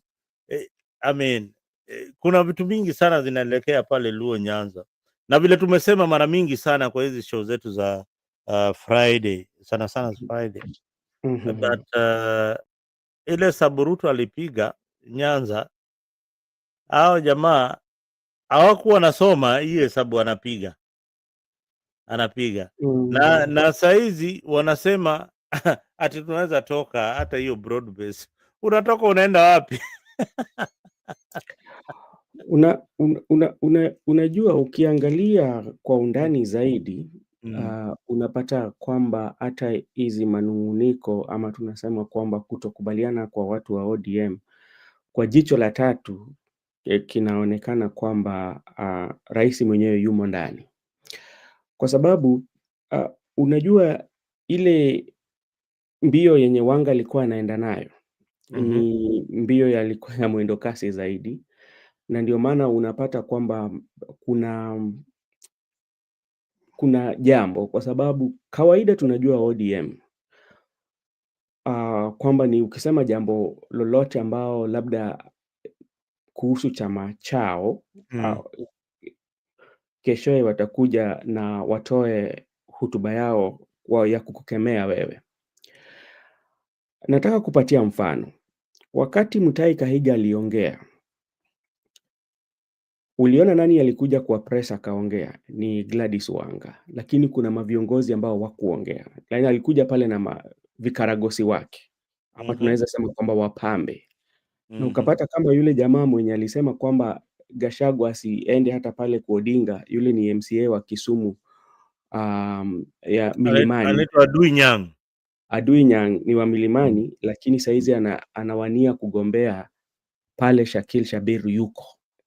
Na Shakil Shabir si hayuko katika chama cha ODM. Hayuko, lakini alisema alikuwa anataka hakukuwa anataka kwenda kuvai in 2027, lakini alitoa kauli kwamba kama ni ule jamaa ndio unamleta basi itabidi mimi niko ndani. Niko ndani.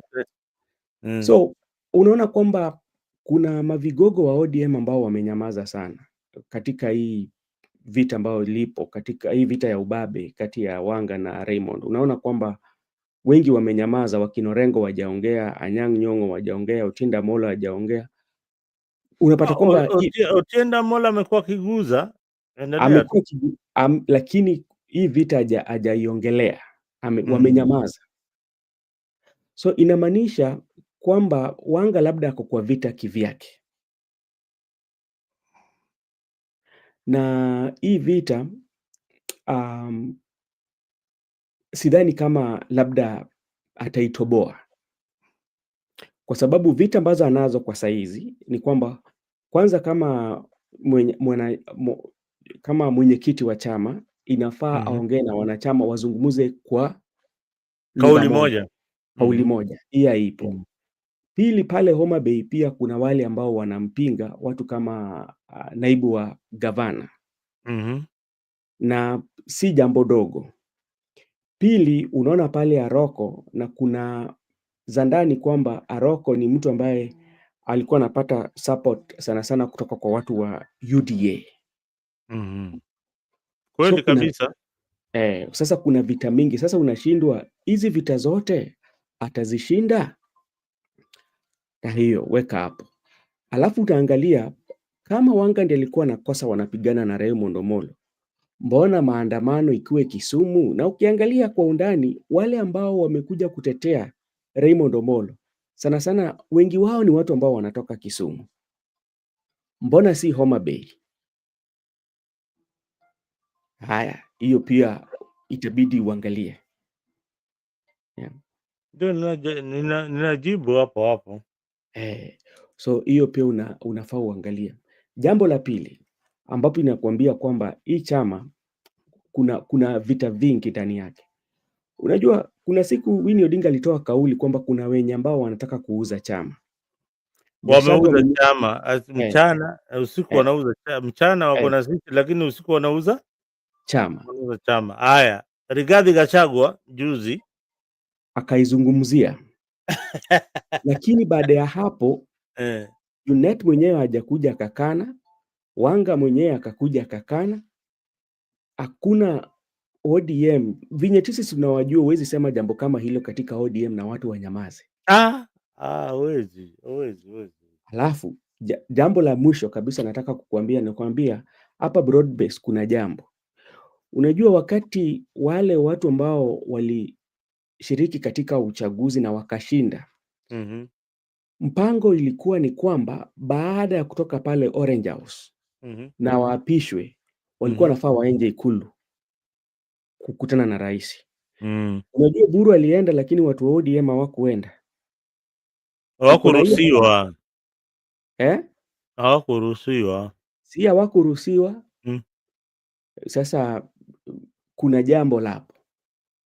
Mbona walikataa? Lakini ukipata rais akiongea katika mkutano zake anasema hawa wote wenye wameshinda ni viongozi wa broad-based. Alex atatuambia kama broad-based bado ipo ama ilikufa. Broad-based haiko.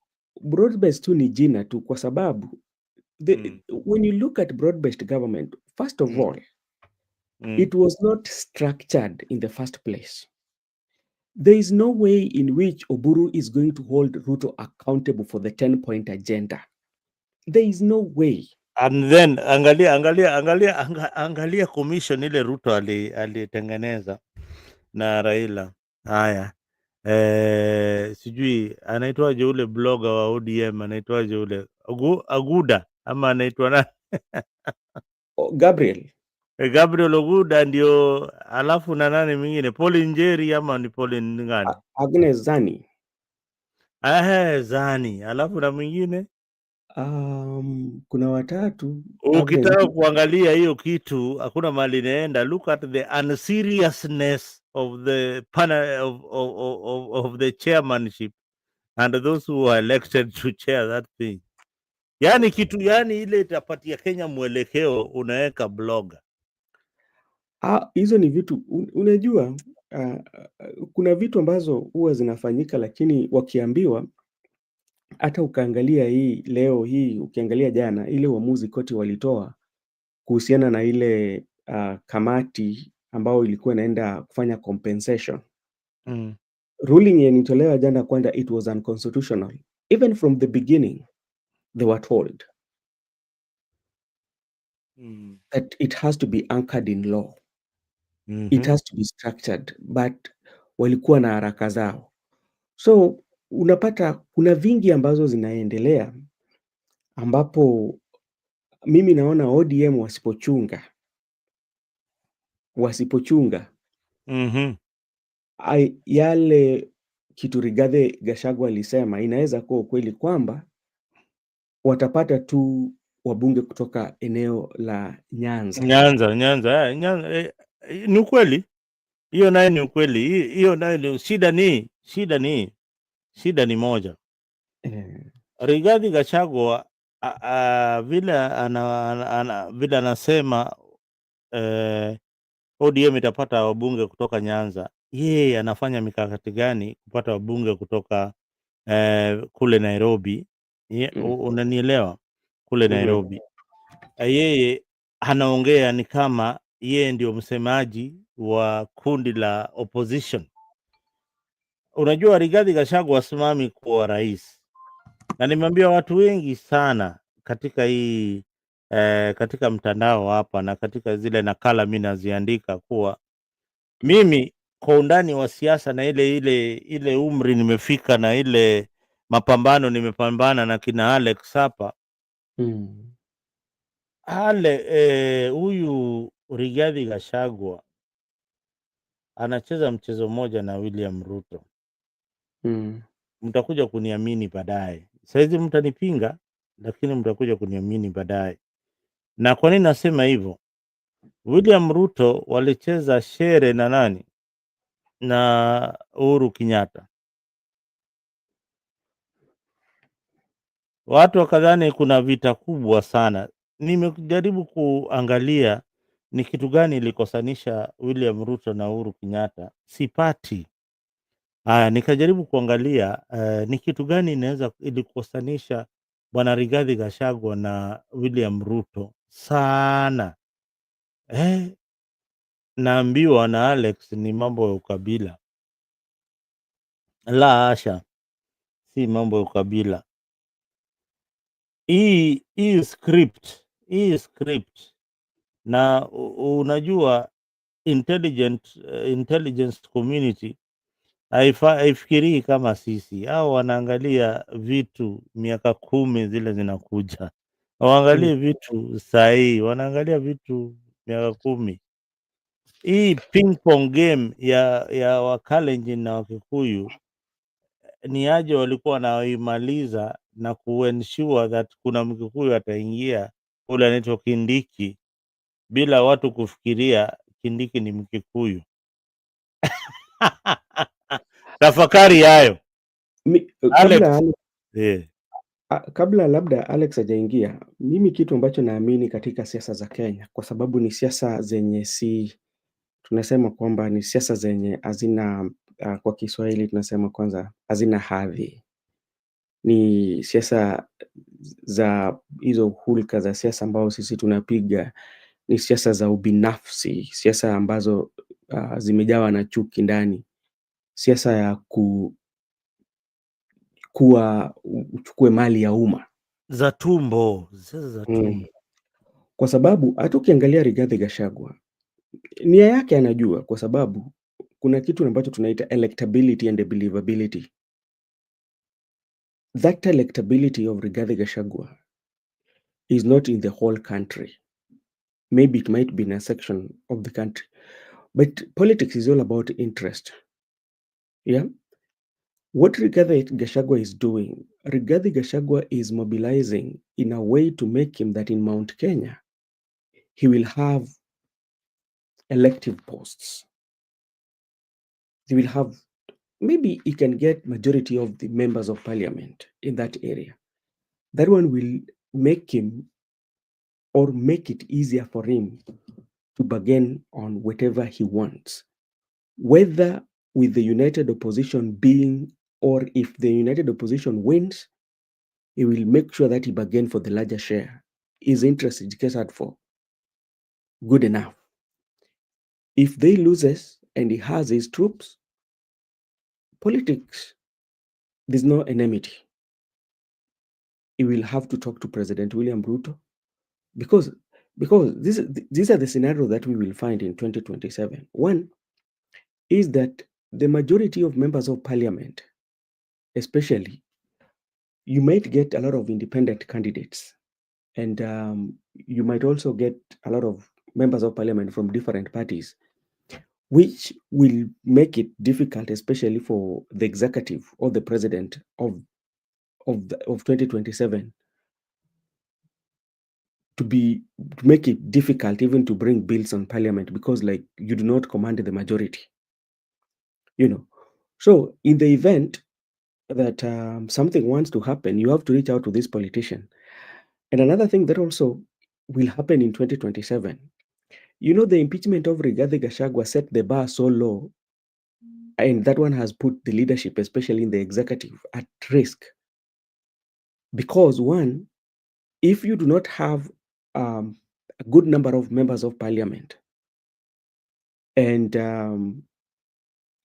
the other, your competitors decided they want to impeach you, it's going to be very easy. Because what will happen in Mzalendo, you only bring around 10 accusations. You bring 10 points that you say that you are accused of doing this. They're only 10. And they only need to vote for one. Then you stand impeached. And that one will happen in the House together with the Senate. So in 2027, somebody who is going to be president will find it very, very, very tough, especially when it comes to running the House, and even if somebody decides to bring impeachment, because they set the impeachment bar so low that anybody or any president can be impeached if you do not have numbers. So that is what is going to happen in the event that President William Ruto becomes the member of parliament with the less majority, especially from the UDA. Yeah. So the only thing that he can do, play the same script, reach out to somebody with the majority, then you make a deal. Because I tend to believe until today that ODM voting together with the UDA, it was not in the interest of the country, but people were doing personal scores. Because you cannot convince me that who is not tribal in our country. Yeah, you're muted.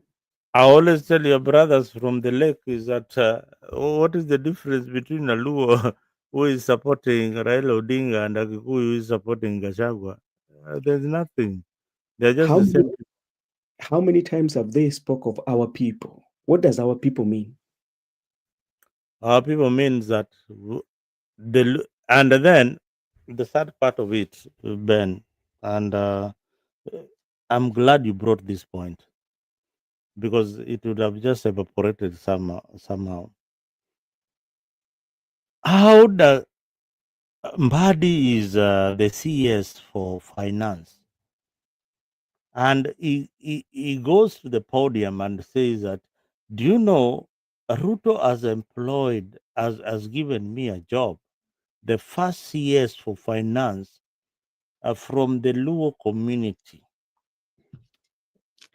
Look at it this way. Mhm. Yeah, what he's saying in short is that first of all, this is a favor. I did not merit to get this position. Mhm.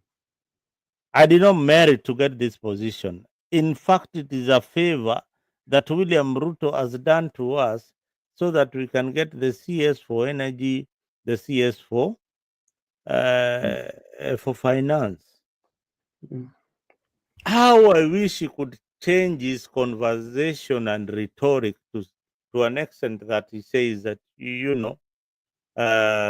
we have these positions in Mhm. government.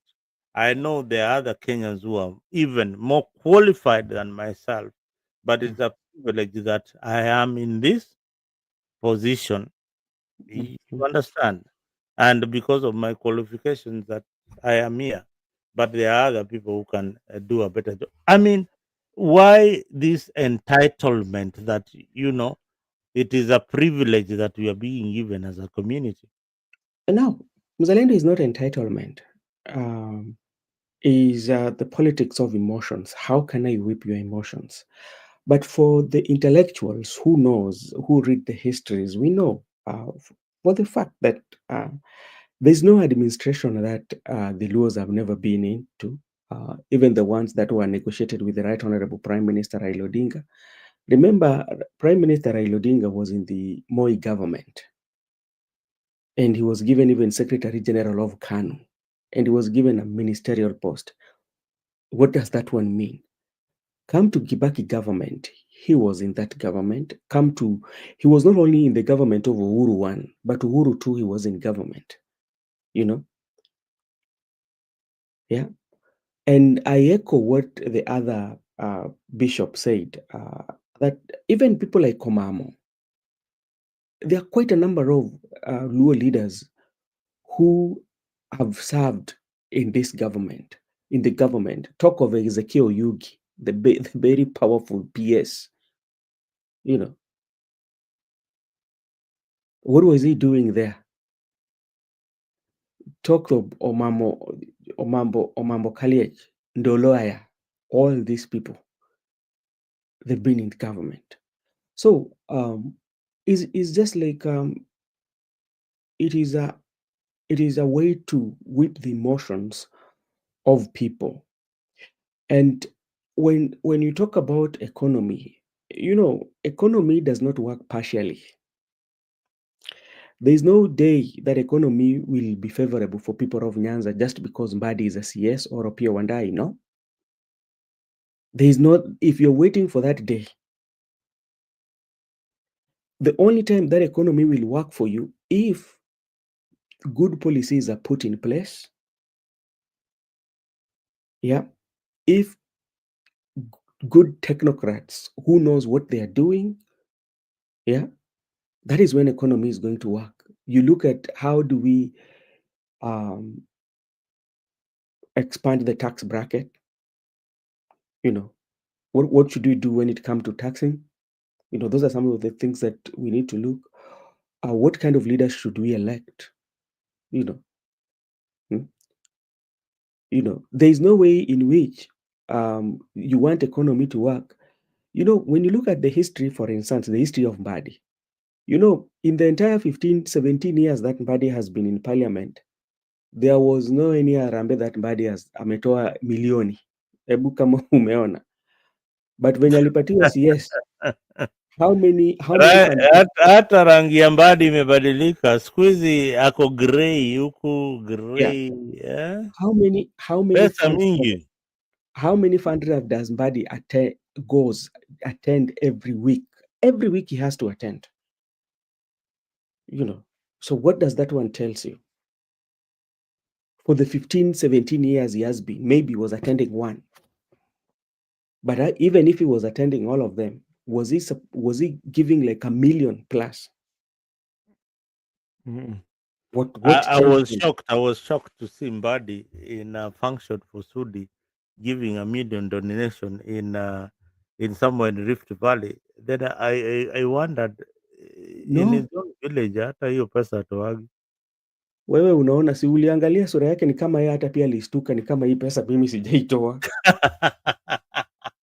Because that was the first public appearance. You could anyway, this is why we say it the way it is. John Mbadi, if you are listening to Freak 24, our Canadian call is you help the people. You say that you are employed as a Luo CS for finance. Help the Luos get the jobs then. Simple. Mzalendo. So kuna kazi za KRA zinakuja, tunataka kujua ataandika watu wangapi KRA. Hakuna mambo ya kubembelezana hapa, hakuna kupeleka, unajua. Let me tell you one thing that these people forget. There's somebody who was called Oro Jode. That man called By Oro the Jode. way, Oro Jode is my uncle, but I don't brag. All right. Yeah, Oro Jode, yes. Oro Jode was a man and a half. Do you know why? Go to Oroajade comes somewhere in Thewa. Yeah, and is coming from a place, Kanyikela. No, Rwanda, it comes from Kobwai. Kobwai, but he had a home in Kanyikela. There was a home in Kanyikela, right? Just continue. Continue. Am I wrong? You're almost there, but just continue with your story. It was, there is a home, I can remember. There was a time I was touring those areas, but it's around there, but is in within It's the Ndiwa, yeah. Ndiwa. It is Kanyikela, that Mhm. Kanyikela. Mhm. Yes. If you look at those areas, even in Kobwai, when he was assistant minister, how many people did he employ? Not from his community, from many other places. But his area where he was living, especially Kobwai and Kanyikela, he did He so many. employed. He managed to employ quite a number. In fact, when you go to my village, listen. Yeah. When you go to my village, when you see a Mabati house, that one is a policeman, AP, is you what?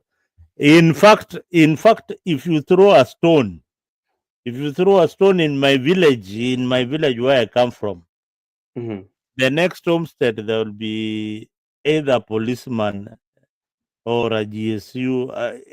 There'll be somebody in the forces or somebody in the army. But ever since Orojode did that, who has ever done that again, apart from Orojode? Raymond Omollo. Yeah, Raymond Omollo is trying.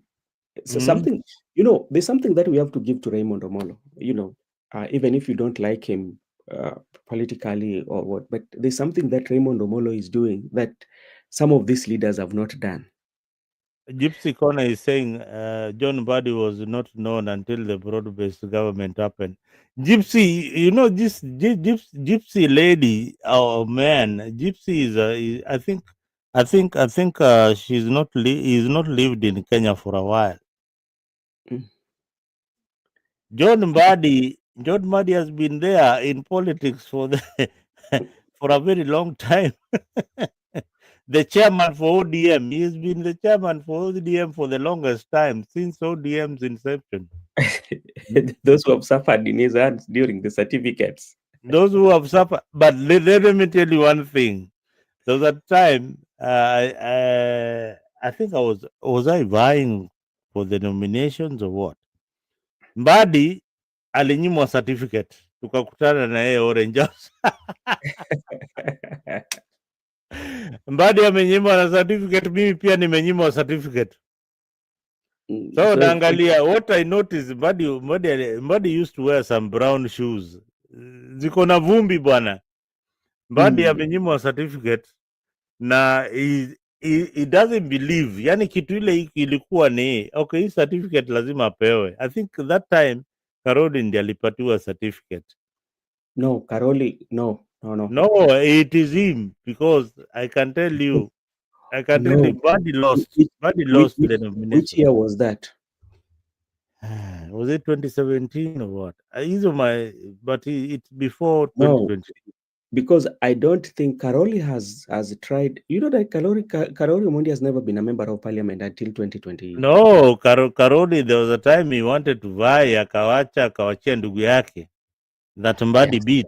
Yeah, that time. Lakini hajawahi kuwa MP. Hii ndio mara yake ya kwanza. No, hii ndio mara yake ya kwanza. I know that. So Mbadi was vying, akanyang'anywa certificate. Wewe sikia, Mbadi alikuwa na vai, certificate ikapatiwa mtu mwingine. Ikapatiwa mtu mwingine. I don't know whether it was no, it was not even I don't know who it was. Mbadi akapatiwa certificate, akapatiwa mtu mwingine. So we meet with Mbadi at Orange House. He's also looking for a certificate, just like the same way I'm looking for a certificate. Na yeye ni chairman wa party.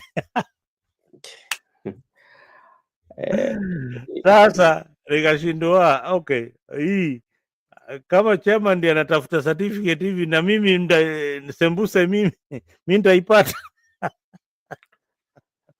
But eventually alipatiwa hiyo certificate na akakuwa MP wa huko.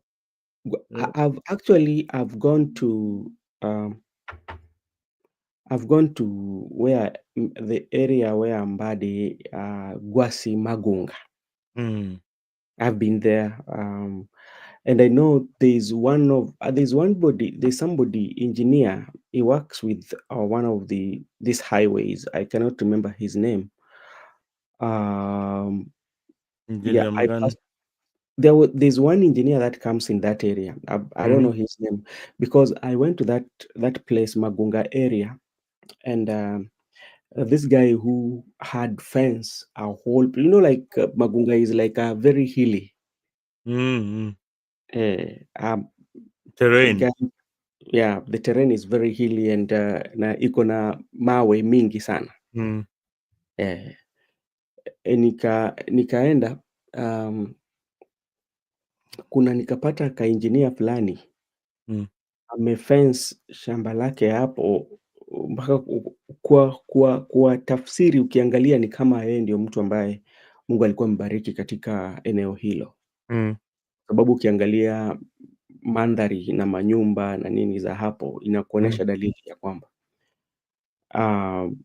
kwamba yeye ndio labda Mungu amemuinua kidogo, hata nyumba yake ilikuwa ya ghorofa karibu ufuo wa bahari hapo. Mimi nimetembea bana.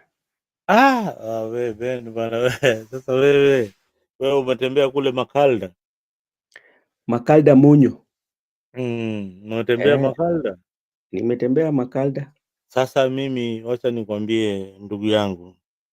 Unaona hiyo route ya Makalda kutoka Migori kwenda kule chini mpaka Nyatike mpaka nikirudi tena Migori pale Wathong'er. Unajua Wathong'er? Wathong'er hiyo area yote nimefanya transport mpaka nikaingia kule Sori kutoka kule nyuma nikaingia pale kule Sori.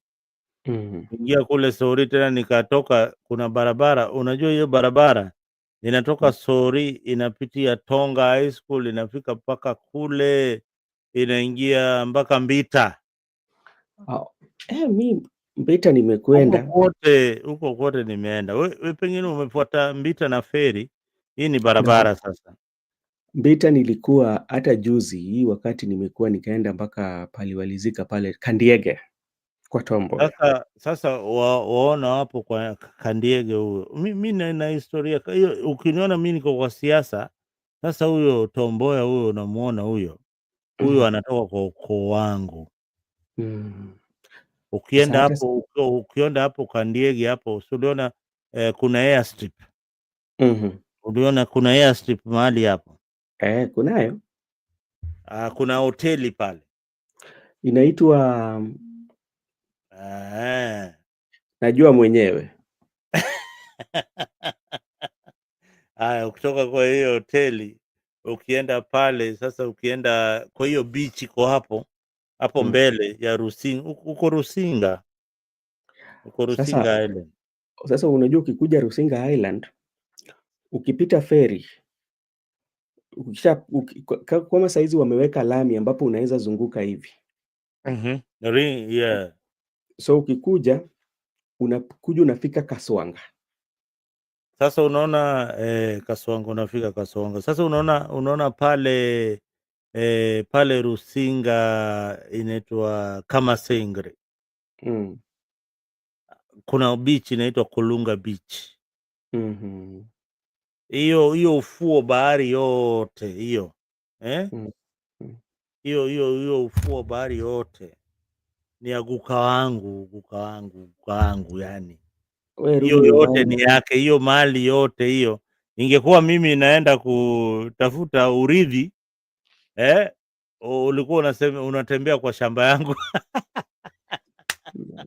Sisi unajua mimi nimepatiwa kubali kutembea sehemu yoyote ya nchi. Sasa hiyo urithi yote ukitoka shamba katika hiyo ufuo bahari la Lake Victoria hapo, tunaweza semeshana tuone vile tunaweza leta maendeleo kule. But bila shaka tumeongea sana juu ya hii mambo ya Gladys Wanga na Raymond Omollo, hii vita ishi. Wacha nikuwekee hii tukimalizia, niwekee hii video ya Gaucho. Ni Siaya wapi mimi sijui, but nasema hii mimi nataka hii message iende Raymond Omollo. Raymond Omollo, wacha usikubali na supporters wa Raymond Omollo, wale wanaamini kwa Raymond Omollo, msishinde mkibishana nao watu kwa social media. Mimi sijai kuwa rafiki ya Raymond Omollo, sijai kuwa mfuasi wa Raymond Omollo. Mimi ni mfuasi wa Raila Amolo Odinga na Mama Ida. But nataka niambie hao viongozi wetu wa Nyanza ukweli, kitu hamjui na mnafaa mjue. Huyu Raymond Omollo sijui kama ni ukweli ile vitu naona kwa social media. Kama ni ukweli, then mnajidanganya. Na pia nataka kuambia President William Ruto ya kwamba kwa saa hii ule mtu anaweza fanya watu wakimbie hii Nairobi ni Raymond Omollo. Saa hii ule mtu anaweza fanya watu wakimbie huko Migori serious ni huyo Raymond Omollo. Sijui sana, but mimi nasema Nairobi hapa. Nyanza mimi sijui. Nyanza pati yote ya Nyanza kwe ni Siaya wapi mimi sijui. But nasema hii Nairobi ambayo tuko saa hii, ule mtu anafanya watu wakimbie ni Raymond Omollo. Ule mtu anafanya watu sasa hivi vijana wanaweza fuata hata kiongozi yote hapa Nyanza ni Raymond Omollo. Kwa sababu gani? Ikuwe ni matanga ni Raymond Omollo. Ikuwe ukisketi nani alikuwa hospital bill, nani ametoa hiyo pesa, Raymond Omollo. Vijana walikuwa na function, nani alisaidia hiyo kitu ende through, Raymond Omollo. Wamama walikuwa na mkutano, nani alipea hao watu fare, Raymond Omollo. Mtu amegonjeka, nani ameenda kutoa hospital bill, Raymond Omollo. Maiti ya Mjaluo amekuwa ameenda Siaya, Migori, Kisumu, Homa Bay, ni nani, Raymond Omollo. Watu wetu wanangoja kuenda kwa rally, kwa matanga, kuenda kusema vile wana support walikuwa wanapigania sijui baba, sasa baba yuko. So mimi nataka kuambia leadership ya Luo Nyanza saa hii vile tunaongea, kama inapigwa kura leo, kama kura inapigwa secretly, hakuna kiongozi atashinda Raymond Omollo apart from Mama Ida na saa zingine Oburu Odinga. Unaona? Kwa sababu juu saa zingine juu Oburu Odinga au viongozi wote hawezi ona. Unaona? Hao viongozi wote hawezi iona. Ikipigwa kura leo through ikichukuliwe na vita, kama leo uongozi ya Luo inachukuliwa na vita, pia Raymond Omollo atashinda hiyo. Ikichukuliwa na upole na kusaidia na kusimama na watu,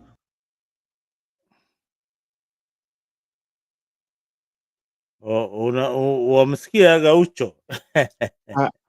Unajua kuna mahali ambao na labda naweza kubaliana na yeye, lakini unajua kitu lazima sasa tuzingatie. Kuna vitu viwili. Kuna elected leader and appointed leader. Yeah?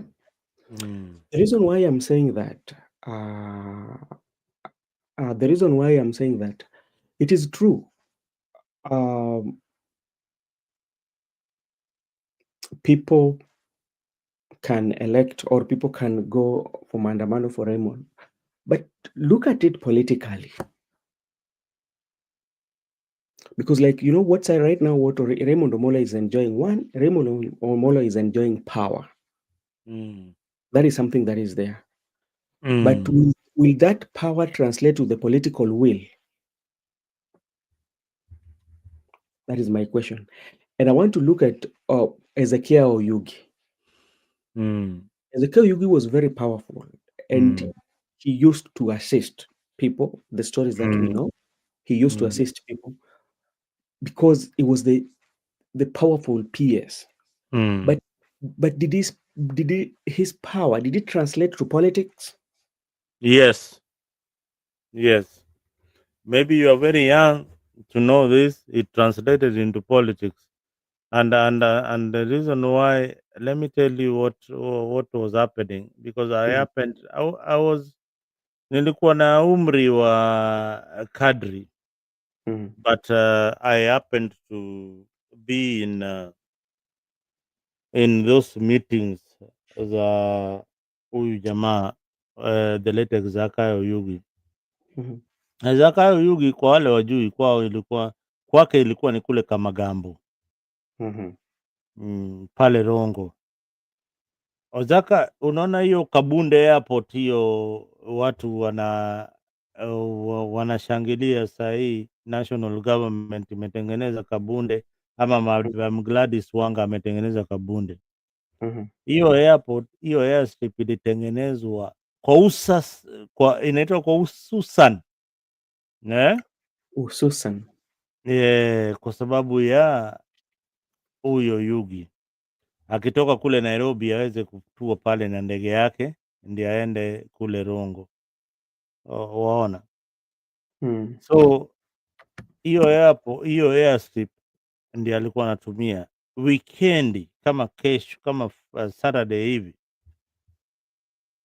wewe ni mbunge kutoka Western, kutoka Kisii, kutoka wapi, ukitaka kuongea na Rais Moi, ama ukitaka jambo lolote lifikie Rais Moi, ama ukitaka hata si jambo, ukitaka mambo yako ikuwe sorted out, lazima ulikuwa unaenda pale Kamagambo, Rongo, kuona Yugi. Kama ni shida yoyote uko nayo, lazima ungeenda pale na Yugi angekutatulia saa hiyo hiyo. Kama ni shida ya kifedha, angekupatia hela hapo hapo. Na Moi alikuwa anasema hivi, kwa nini mnanisumbua na mambo mingi na niko na Yugi yuko pale? Na sasa Mzalendo, wacha tu kabla hujamaliza nikuulize tu, katika historia ukiangalia, kuna wakati Oyugi alikuwa mwakilishi wa wodi ama wabunge? Hizo nyakati tulikuwa na bunge. Oyugi hakukuwa mwakilishi, but angalia ile siasa alikuwa anapiga. Yeye alikuwa anaweza amua mbunge wa atakuwa nani, mbunge wa Mbiu atakuwa nani. Okay, hiyo ni sawa, kwa sababu na bado alikuwa anawapatia fedha za kampeni. Na sasa ndio hiyo sasa, unaona hapo, hata saizi unaona kama Raymond Omollo sana amesaidia, na hatuwezi amefanya kazi mzuri, lakini hebu chukua pande ingine, iangalie kwa jicho la tatu. Nataka uiangalie kwa jicho la tatu. Tuseme kama watu wameenda uchaguzi, na watu wakienda uchaguzi, labda Rais William Ruto ashindwe. Ukiangalia Raymond Omollo atakuwa na political will ya kufanya nini? Kufanya hayo yote ambayo anafanya. Sasa sikia, watu watakumbuka ya kuwa huyu jamaa alipatiwa nafasi kama wewe sasa.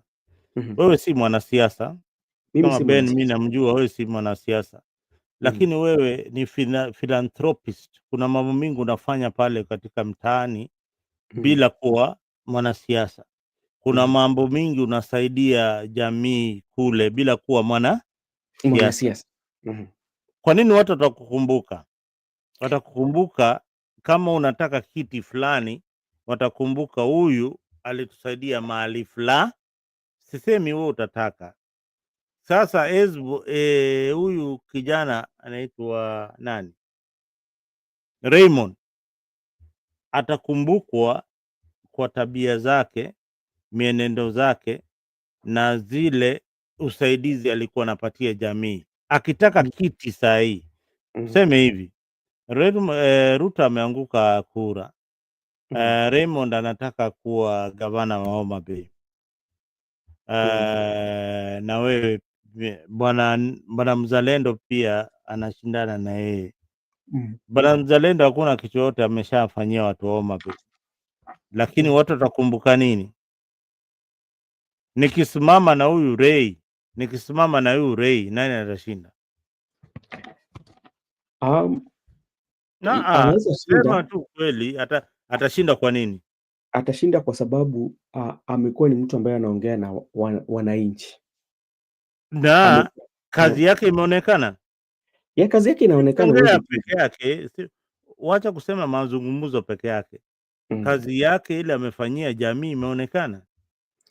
Kupo, hata mimi naona iko, hata wewe unaona. So hizo ndio zinafanya mtu ateuliwe kama kiongozi. Sasa Zile vitu kufanyia jamii. Ndio swali langu ni je, kwa sababu ukiangalia kwa saizi kitu ambacho lazima tukubaliane na wewe kwamba nguvu nyingi ambazo anako nazo ni kwa sababu la rais. Sema tu kwa sababu ako karibu na rais na cheo chake. Ako karibu pale, kuna pale wanakula chakula, wakuli chembe. Wewe unakula chembe. Sasa sasa unaongea bila hiyo ametengeneza mizizi. Hiyo ipo. Hiyo mizizi hiyo mizizi, hata hiyo mizizi bado iko. Hata ukikata hii mzizi moja, bado kuna mti ingine pale kule Kisumu ama kule Migori itasema mimi huyu jamaa aliniandika polisi, nitampatia kura yangu. Unaona? Na ndio hiyo sasa inajibu ile kauli ambapo nilikuwa nakwambia. Kwa sababu ukitaka kuangalia jambo hili kwa undani zaidi, mimi nilikuwa naiangalia kwa jicho la tatu. Nilikuwa nasema Raymond Omollo na Gladys Wanga wanatoka katika kaunti moja. Si ndio? Lakini maandamano ya kwanza ya wafuasi wa Raymond Omollo yamefanyika wapi? Kisumu. Kwa nini Kisumu? Kwa sababu Raymond ni kiongozi wa Jaluo. So hilo ndio jambo sasa unaona inatia tumbo joto kwa watu. Kwa sababu unajua mwanasiasa ni mtu ambaye halali, ni mtu ambaye unaweza dhani amefunika macho analala lakini anakuona. Mimi naona kuna wale ambao wanaona Raymond Omollo influence yake inasambaa. Kwa sababu ile glue ilikuwa imewashika sana. Unajua baba alikuwa na nguvu kubwa sana. Na kwa sababu baba yuko, kuna ile kuyumba ambao wao watu wako nayo. Kwa sababu sasa bas umesema ukweli kabisa, umegonga ndipo. Ndio unapata ilichukua Raymond simu 1 2 3 kuorganize hiyo maandamano, na alitumia nani? Alitumia viongozi wale wa ODM. Sasa kina Dunyang, kina nani wale. So jambo lenye lipo hapa, labda naweza kuwa mimi nawaza sana. Lakini mtu ambaye naona kwamba anafaa akae chini then apige tathmini au akuwe na muda wake ajiongelee, yani azungumuze na yeye. Naona kama Gladys Wanga, ingawaje watu wanasema kwamba she's a very powerful woman, but I think on the issue of Raymond Omollo, she should go sit back and watch, you know, and reflect on the way, because reflect our actions. Remember, Raymond Omollo, even from the president himself, this is the guy who stood with him. Rais anakuambia huyu jamaa Nyanza alinifanyia kazi ya dharura. This guy stood with the president. And one thing that also you have to ask yourself, before the broad-based government, what kind of insults were these people giving Raymond Omollo? How many times did they insult Raymond Omollo? Wewe rais alikuja Homa Bay, Gladys Wanga yako Mombasa. Eh, Hataki kukutana na yeye. Wamesahau haraka sana. And remember, this government, you did not form it. You are invited. And this is something that ODM will come to regret at some point. ODM will come and regret at some point. Kuna ile kwa Kiswahili tunajisema kwamba kujishusha hadhi. You lower your value. Reducing your value. You know, ODM has reduced their value because Otiende Amollo insisted on that. Nani anaitwaje, James Orengo has been washiki hao jamaa washiki hiyo kitu bwana.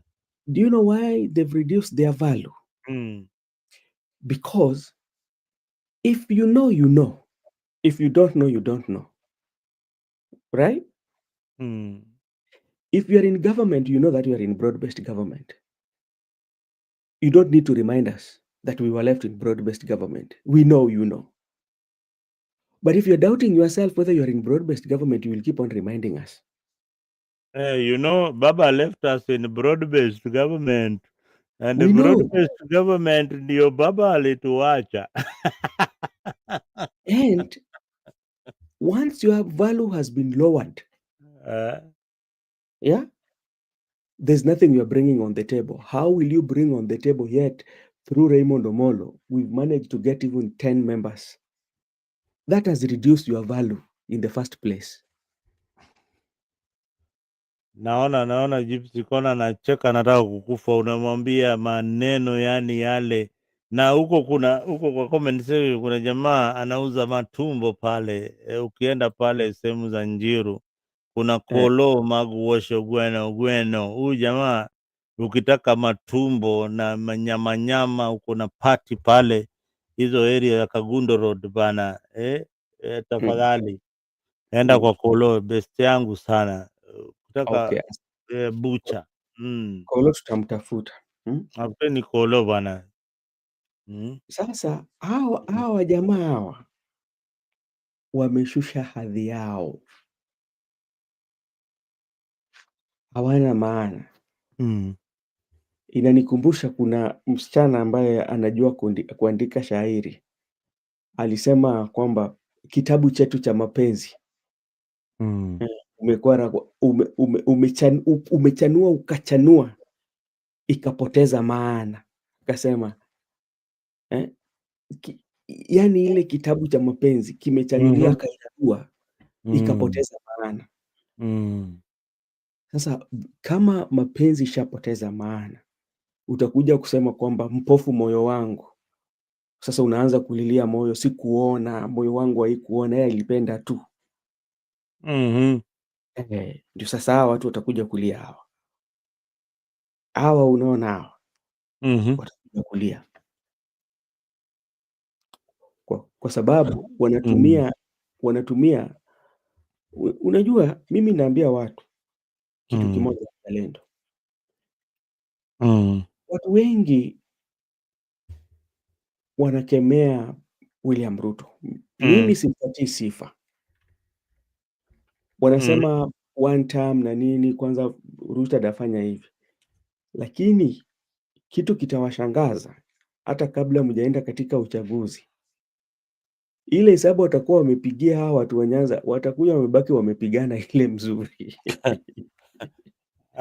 Unajua hao jamaa, unajua kila kitu nilikuwa naambiaga, hizi vitu zote mimi nimekuwa nikiwaelezea. Kuna kitu inaitwa wisdom and unity. Kuna tofauti sana.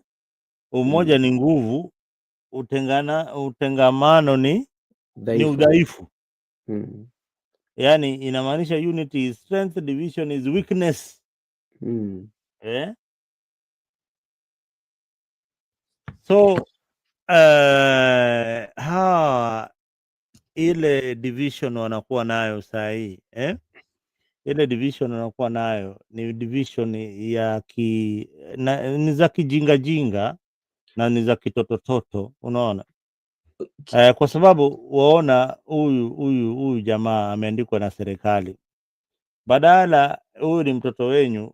Hawa ni watu wa jamii moja, wanatoka mama moja, tumbo moja, lakini hawawezi sikizana kwa jambo tu ya ku na isitoshe, saa hii hakuna ule Mjaluo anasimama kiti ya juu ya kuwa anataka kuwa rais.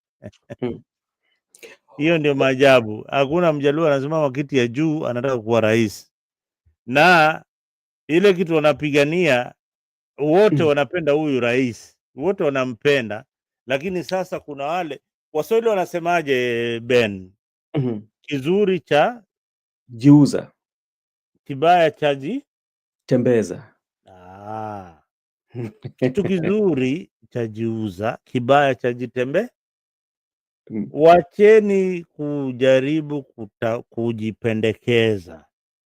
Watu wataona uzuri ya Raymond, watu wataona uzuri wa Gladys Wanga kwa matendo yake. Nyamaza. Alafu nani anawakumbusha, anaitwa Otiende Omollo. Nyinyi mna wabunge wangapi? Wawili. Kuna watu wana wabunge wako na ma-CS, ma-CS, mko na ma-CS wawili. Kuna watu wana ma-CS 9, lakini Wajaluo wako na mdomo kushinda watu wale wako na ma-CS wa. Unajua Bebeni, wacha nimalize ndio nikupatie nafasi, kwa sababu hii jambo inanikera kabisa. Naenda vita mimi mwenyewe, tumejiandaa, tunaenda vita Ben, na tunajua adui ndio ule, lakini kabla tuende vita tunaambia adui wetu sisi ile silaha tumebeba hapa, tuko na kisu na tunapanga. Kwa hivyo wewe jipange. Ule adui atajipanga kivipi? Hatajipanga. Unajua kauli, unajua hata katika maisha ya halisia, mimi nataka nikueleze hata katika maisha ya halisia, unajua kama mwanaume tuseme kwamba umekutana na binti mrembo na unaona kama huyu binti yani amekuona na amekupatia ile mapenzi kwa haraka sana. Hata utajiuliza kwani huyu ni mtu aina gani huyu? Unajua hata binti tu pia atataka uongee naye mara mingi. Hiyo kukusumbua labda inaitwa sema tu inaitwa seduction kwa lugha ya Kimombo. Lazima utongoze kwa Kiswahili, utongoze huyu msichana akukataze, akuambia mimi sikupendi, lazima unifanye hivi, mimi sitaki hata kukuona, lakini baadaye atakubali. Na kuna Mswahili alisema pia kwamba kuna njia nzuri ambayo unaweza nitongoza nayo. Kama nanuka mkwapa, niambie kwamba nanuka mkwapa, niende nikabaie perfume nipige. Lakini Ben, huyu ODM ni msichana aina gani?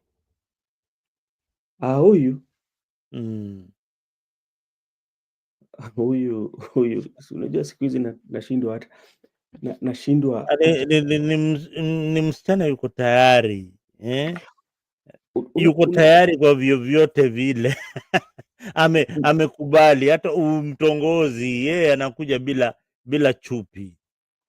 Unajua kuna wakati mtu aliniambia hivi, dunia hii ishavaa marinda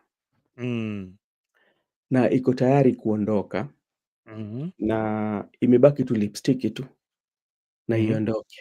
Hii dunia ambayo tunaona sisi tuko nayo ishavaa marinda. Tafsiri yake ni kuwa unaweza itafsiria kwa njia mingi tu, jinsi venye unaielewa. Kitu lazima watu wa ODM wajue kwamba mfumo wa siasa kinabadilika kila uchao. Wakati ambapo walikuwa na baba, siasa ilikuwa mzuri kwa sababu baba alikuwa ni baba ambaye alikuwa ameshikilia wengi kabisa. Ameshikilia na alikuwa anaheshimika kila mahali. Alikuwa Na anaheshimika. yes. Na bado ametengeneza hii mzizi kwa muda mrefu. Haikukuja kwa siku moja.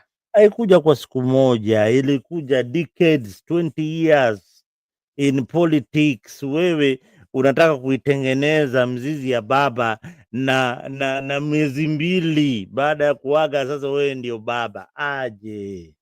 Na pia kitu Eh? ambacho pia waelewe, unajua Eh. hii kitu bado naona kama hata leo niliona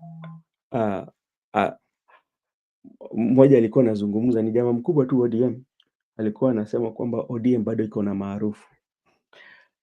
Mimi hiyo kauli mimi huwa nakataa. Unajua kwa nini nakataa? Wafuasi wa baba hawakukuwa wanapenda chama. Wafuasi wa baba walikuwa wamependa baba. Angalia safari yake ya siasa. Vyama ngapi ambapo baba amekuwa akatoka na watu wake. Na si Kama watu, chama. Na na si si chama. chama. Kama watu wangekuwa wanapenda hizo vyama ambazo yeye mwenyewe alikuwa kama LDP, ADP, NDP, NDP hizo, unaona? na coalition sijui nani. Yes. Kama watu wangekuwa wanathamani hizo vyama, wanawaiamini kwa hizo vyama, ingekuwa baba Raila akitoka akianza mwendo mpya katika chama kingine, labda angeenda kivyake. Lakini hii ulikuwa unaona kwamba akitoka ametoka na watu wake wote. Kumbuka wakati ambapo 2022 wakati walikuwa wanaenda kwa Kibaki, si alienda na watu wote. Wakati alikuwa anatoka kwamba kama hiyo serikali ya mfumo wa CORD, ile serikali yake na Kibaki, alikuwa anaona kwamba atendei wema, akatoka. Si alitoka na watu wake wote.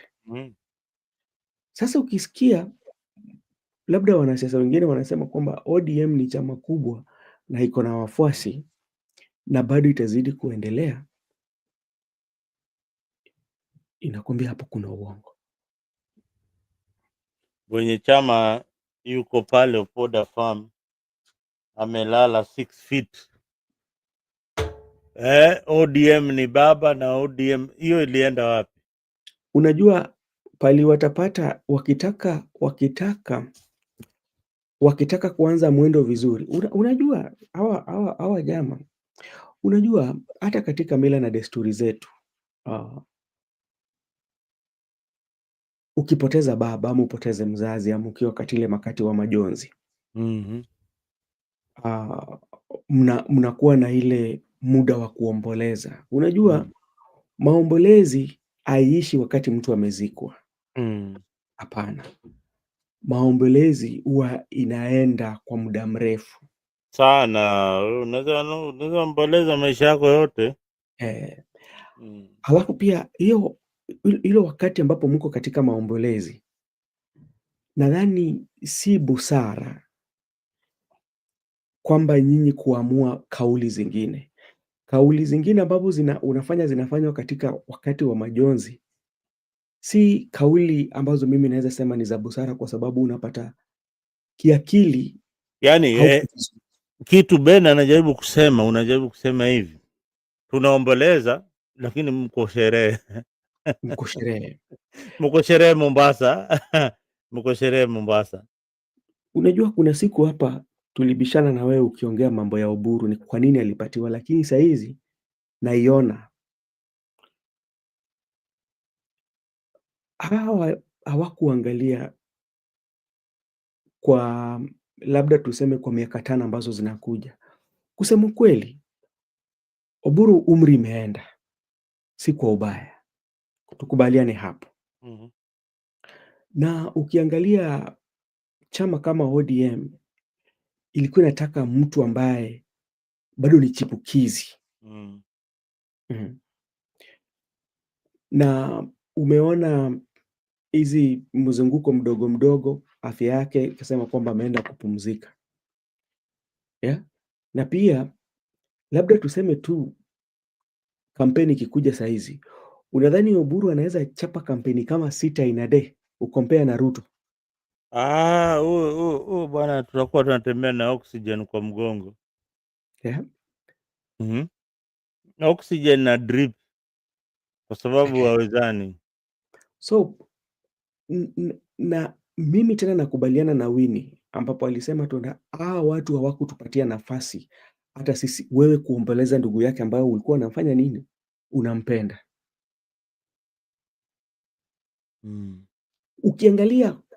Ukiangalia kiafya zaidi, wachana na kisiasa, kiafya, na uangalie jukumu la hilo ofisi, zinaambatana hapo. ODM walikosea bana, walikosea mashabiki wao. Unawezaje weka mzee kukaa jamaa 90 tumegeuka Cameroon, aongeze chama kubwa ya East and Central Limpopo. Hapo ndio nasema Gladys Wanga angezaliwa mwanaume angechukua hii chama ya ODM. Na ni vile Gladys Wanga angezaliwa mwanaume, nakwambia hii chama angechukua. Lakini sasa shida ni yeye ni mama, na wakati wake bado kuna vile tunawaangalia ya kuwa hawezani. Mimi bado nadhani ndampatia nafasi kwa sababu wewe pia amepigana. Sioni kama wanaume watampatia nafasi. Sidhani Ben, wacha kujidanganya. Wamama wanampatia nafasi, lakini wanaume pale hawazimpatia nafasi hata kidogo bana. Hii siasa mahali imefika, naona Gypsy Kona anacheka mpaka anataka na sijui hizi maimoji Gypsy anazitoa wapi? Hii ni nini hii ameweka leo?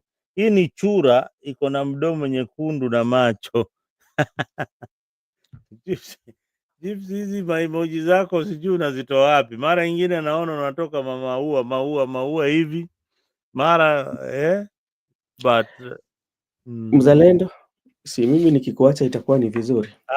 Wewe tumemaliza show. Mimi hakuna mali yoyote tena, siwezi, hakuna kitu ya kuongezea kama tumekuwa na wewe hapa na tumemaliza show vizuri vyema namna hiyo, na watu wetu wamesikia lugha mbili, wamesikia Kiswahili na wamesikia Kiingereza pia tukijaribu, ingawaji tumekosea mahali mbili ama tatu, lakini message imefika nyumbani. Our viewers, we come to yet another edition or at the end of this program that we had, which is the war between Raymond and Gladys Wanga. With my guest was earlier on, we had Alex Mundi and Ben, and now winding the show for us. Ben, please give us your last remarks. And salimia watu pia huko chini. Okay, sawa, asante sana. Mi nataka kusalimia Gypsy Kona, Ogudia nimemwona hapo, asante sana, na wale ambao walikuwa wanatutazama. Kesho pia ndakuwa na mazungumzo na kakangu pale katika Brother Ben Media. Sana sana, tunauliza ni Rigathi Gachagua ambaye anaharibu upinzani? Ndio swali ambao tunataka kwenda kujibu, kama kweli ni yeye katika upinzani pale, kwa sababu kuna vingi ambazo tutazungumzia. Na kesho pia nadhani Mzalendo tutakuwepo hapa kuanzia saa 5, itakuwa ni kitu saa 1 saa 2 huku Kenya hapo, so ungana na sisi. All right, nimeshukuru sana Brother Ben, thank you very much for joining Africa. Our viewers and Gypsy Kona, asante sana, thank you for the chai that you gave. Nimekunywa hiyo chai kabisa. The post-Raila era has arrived and the battle lines are drawn. The war of Nyanza Soul has begun. Tomorrow, same time, join me with Brother Ben as we unpack Raymond versus Wanga and the emerging factions in ODM and the political future of Luo Nyanza. Truth, courage is what we talk about.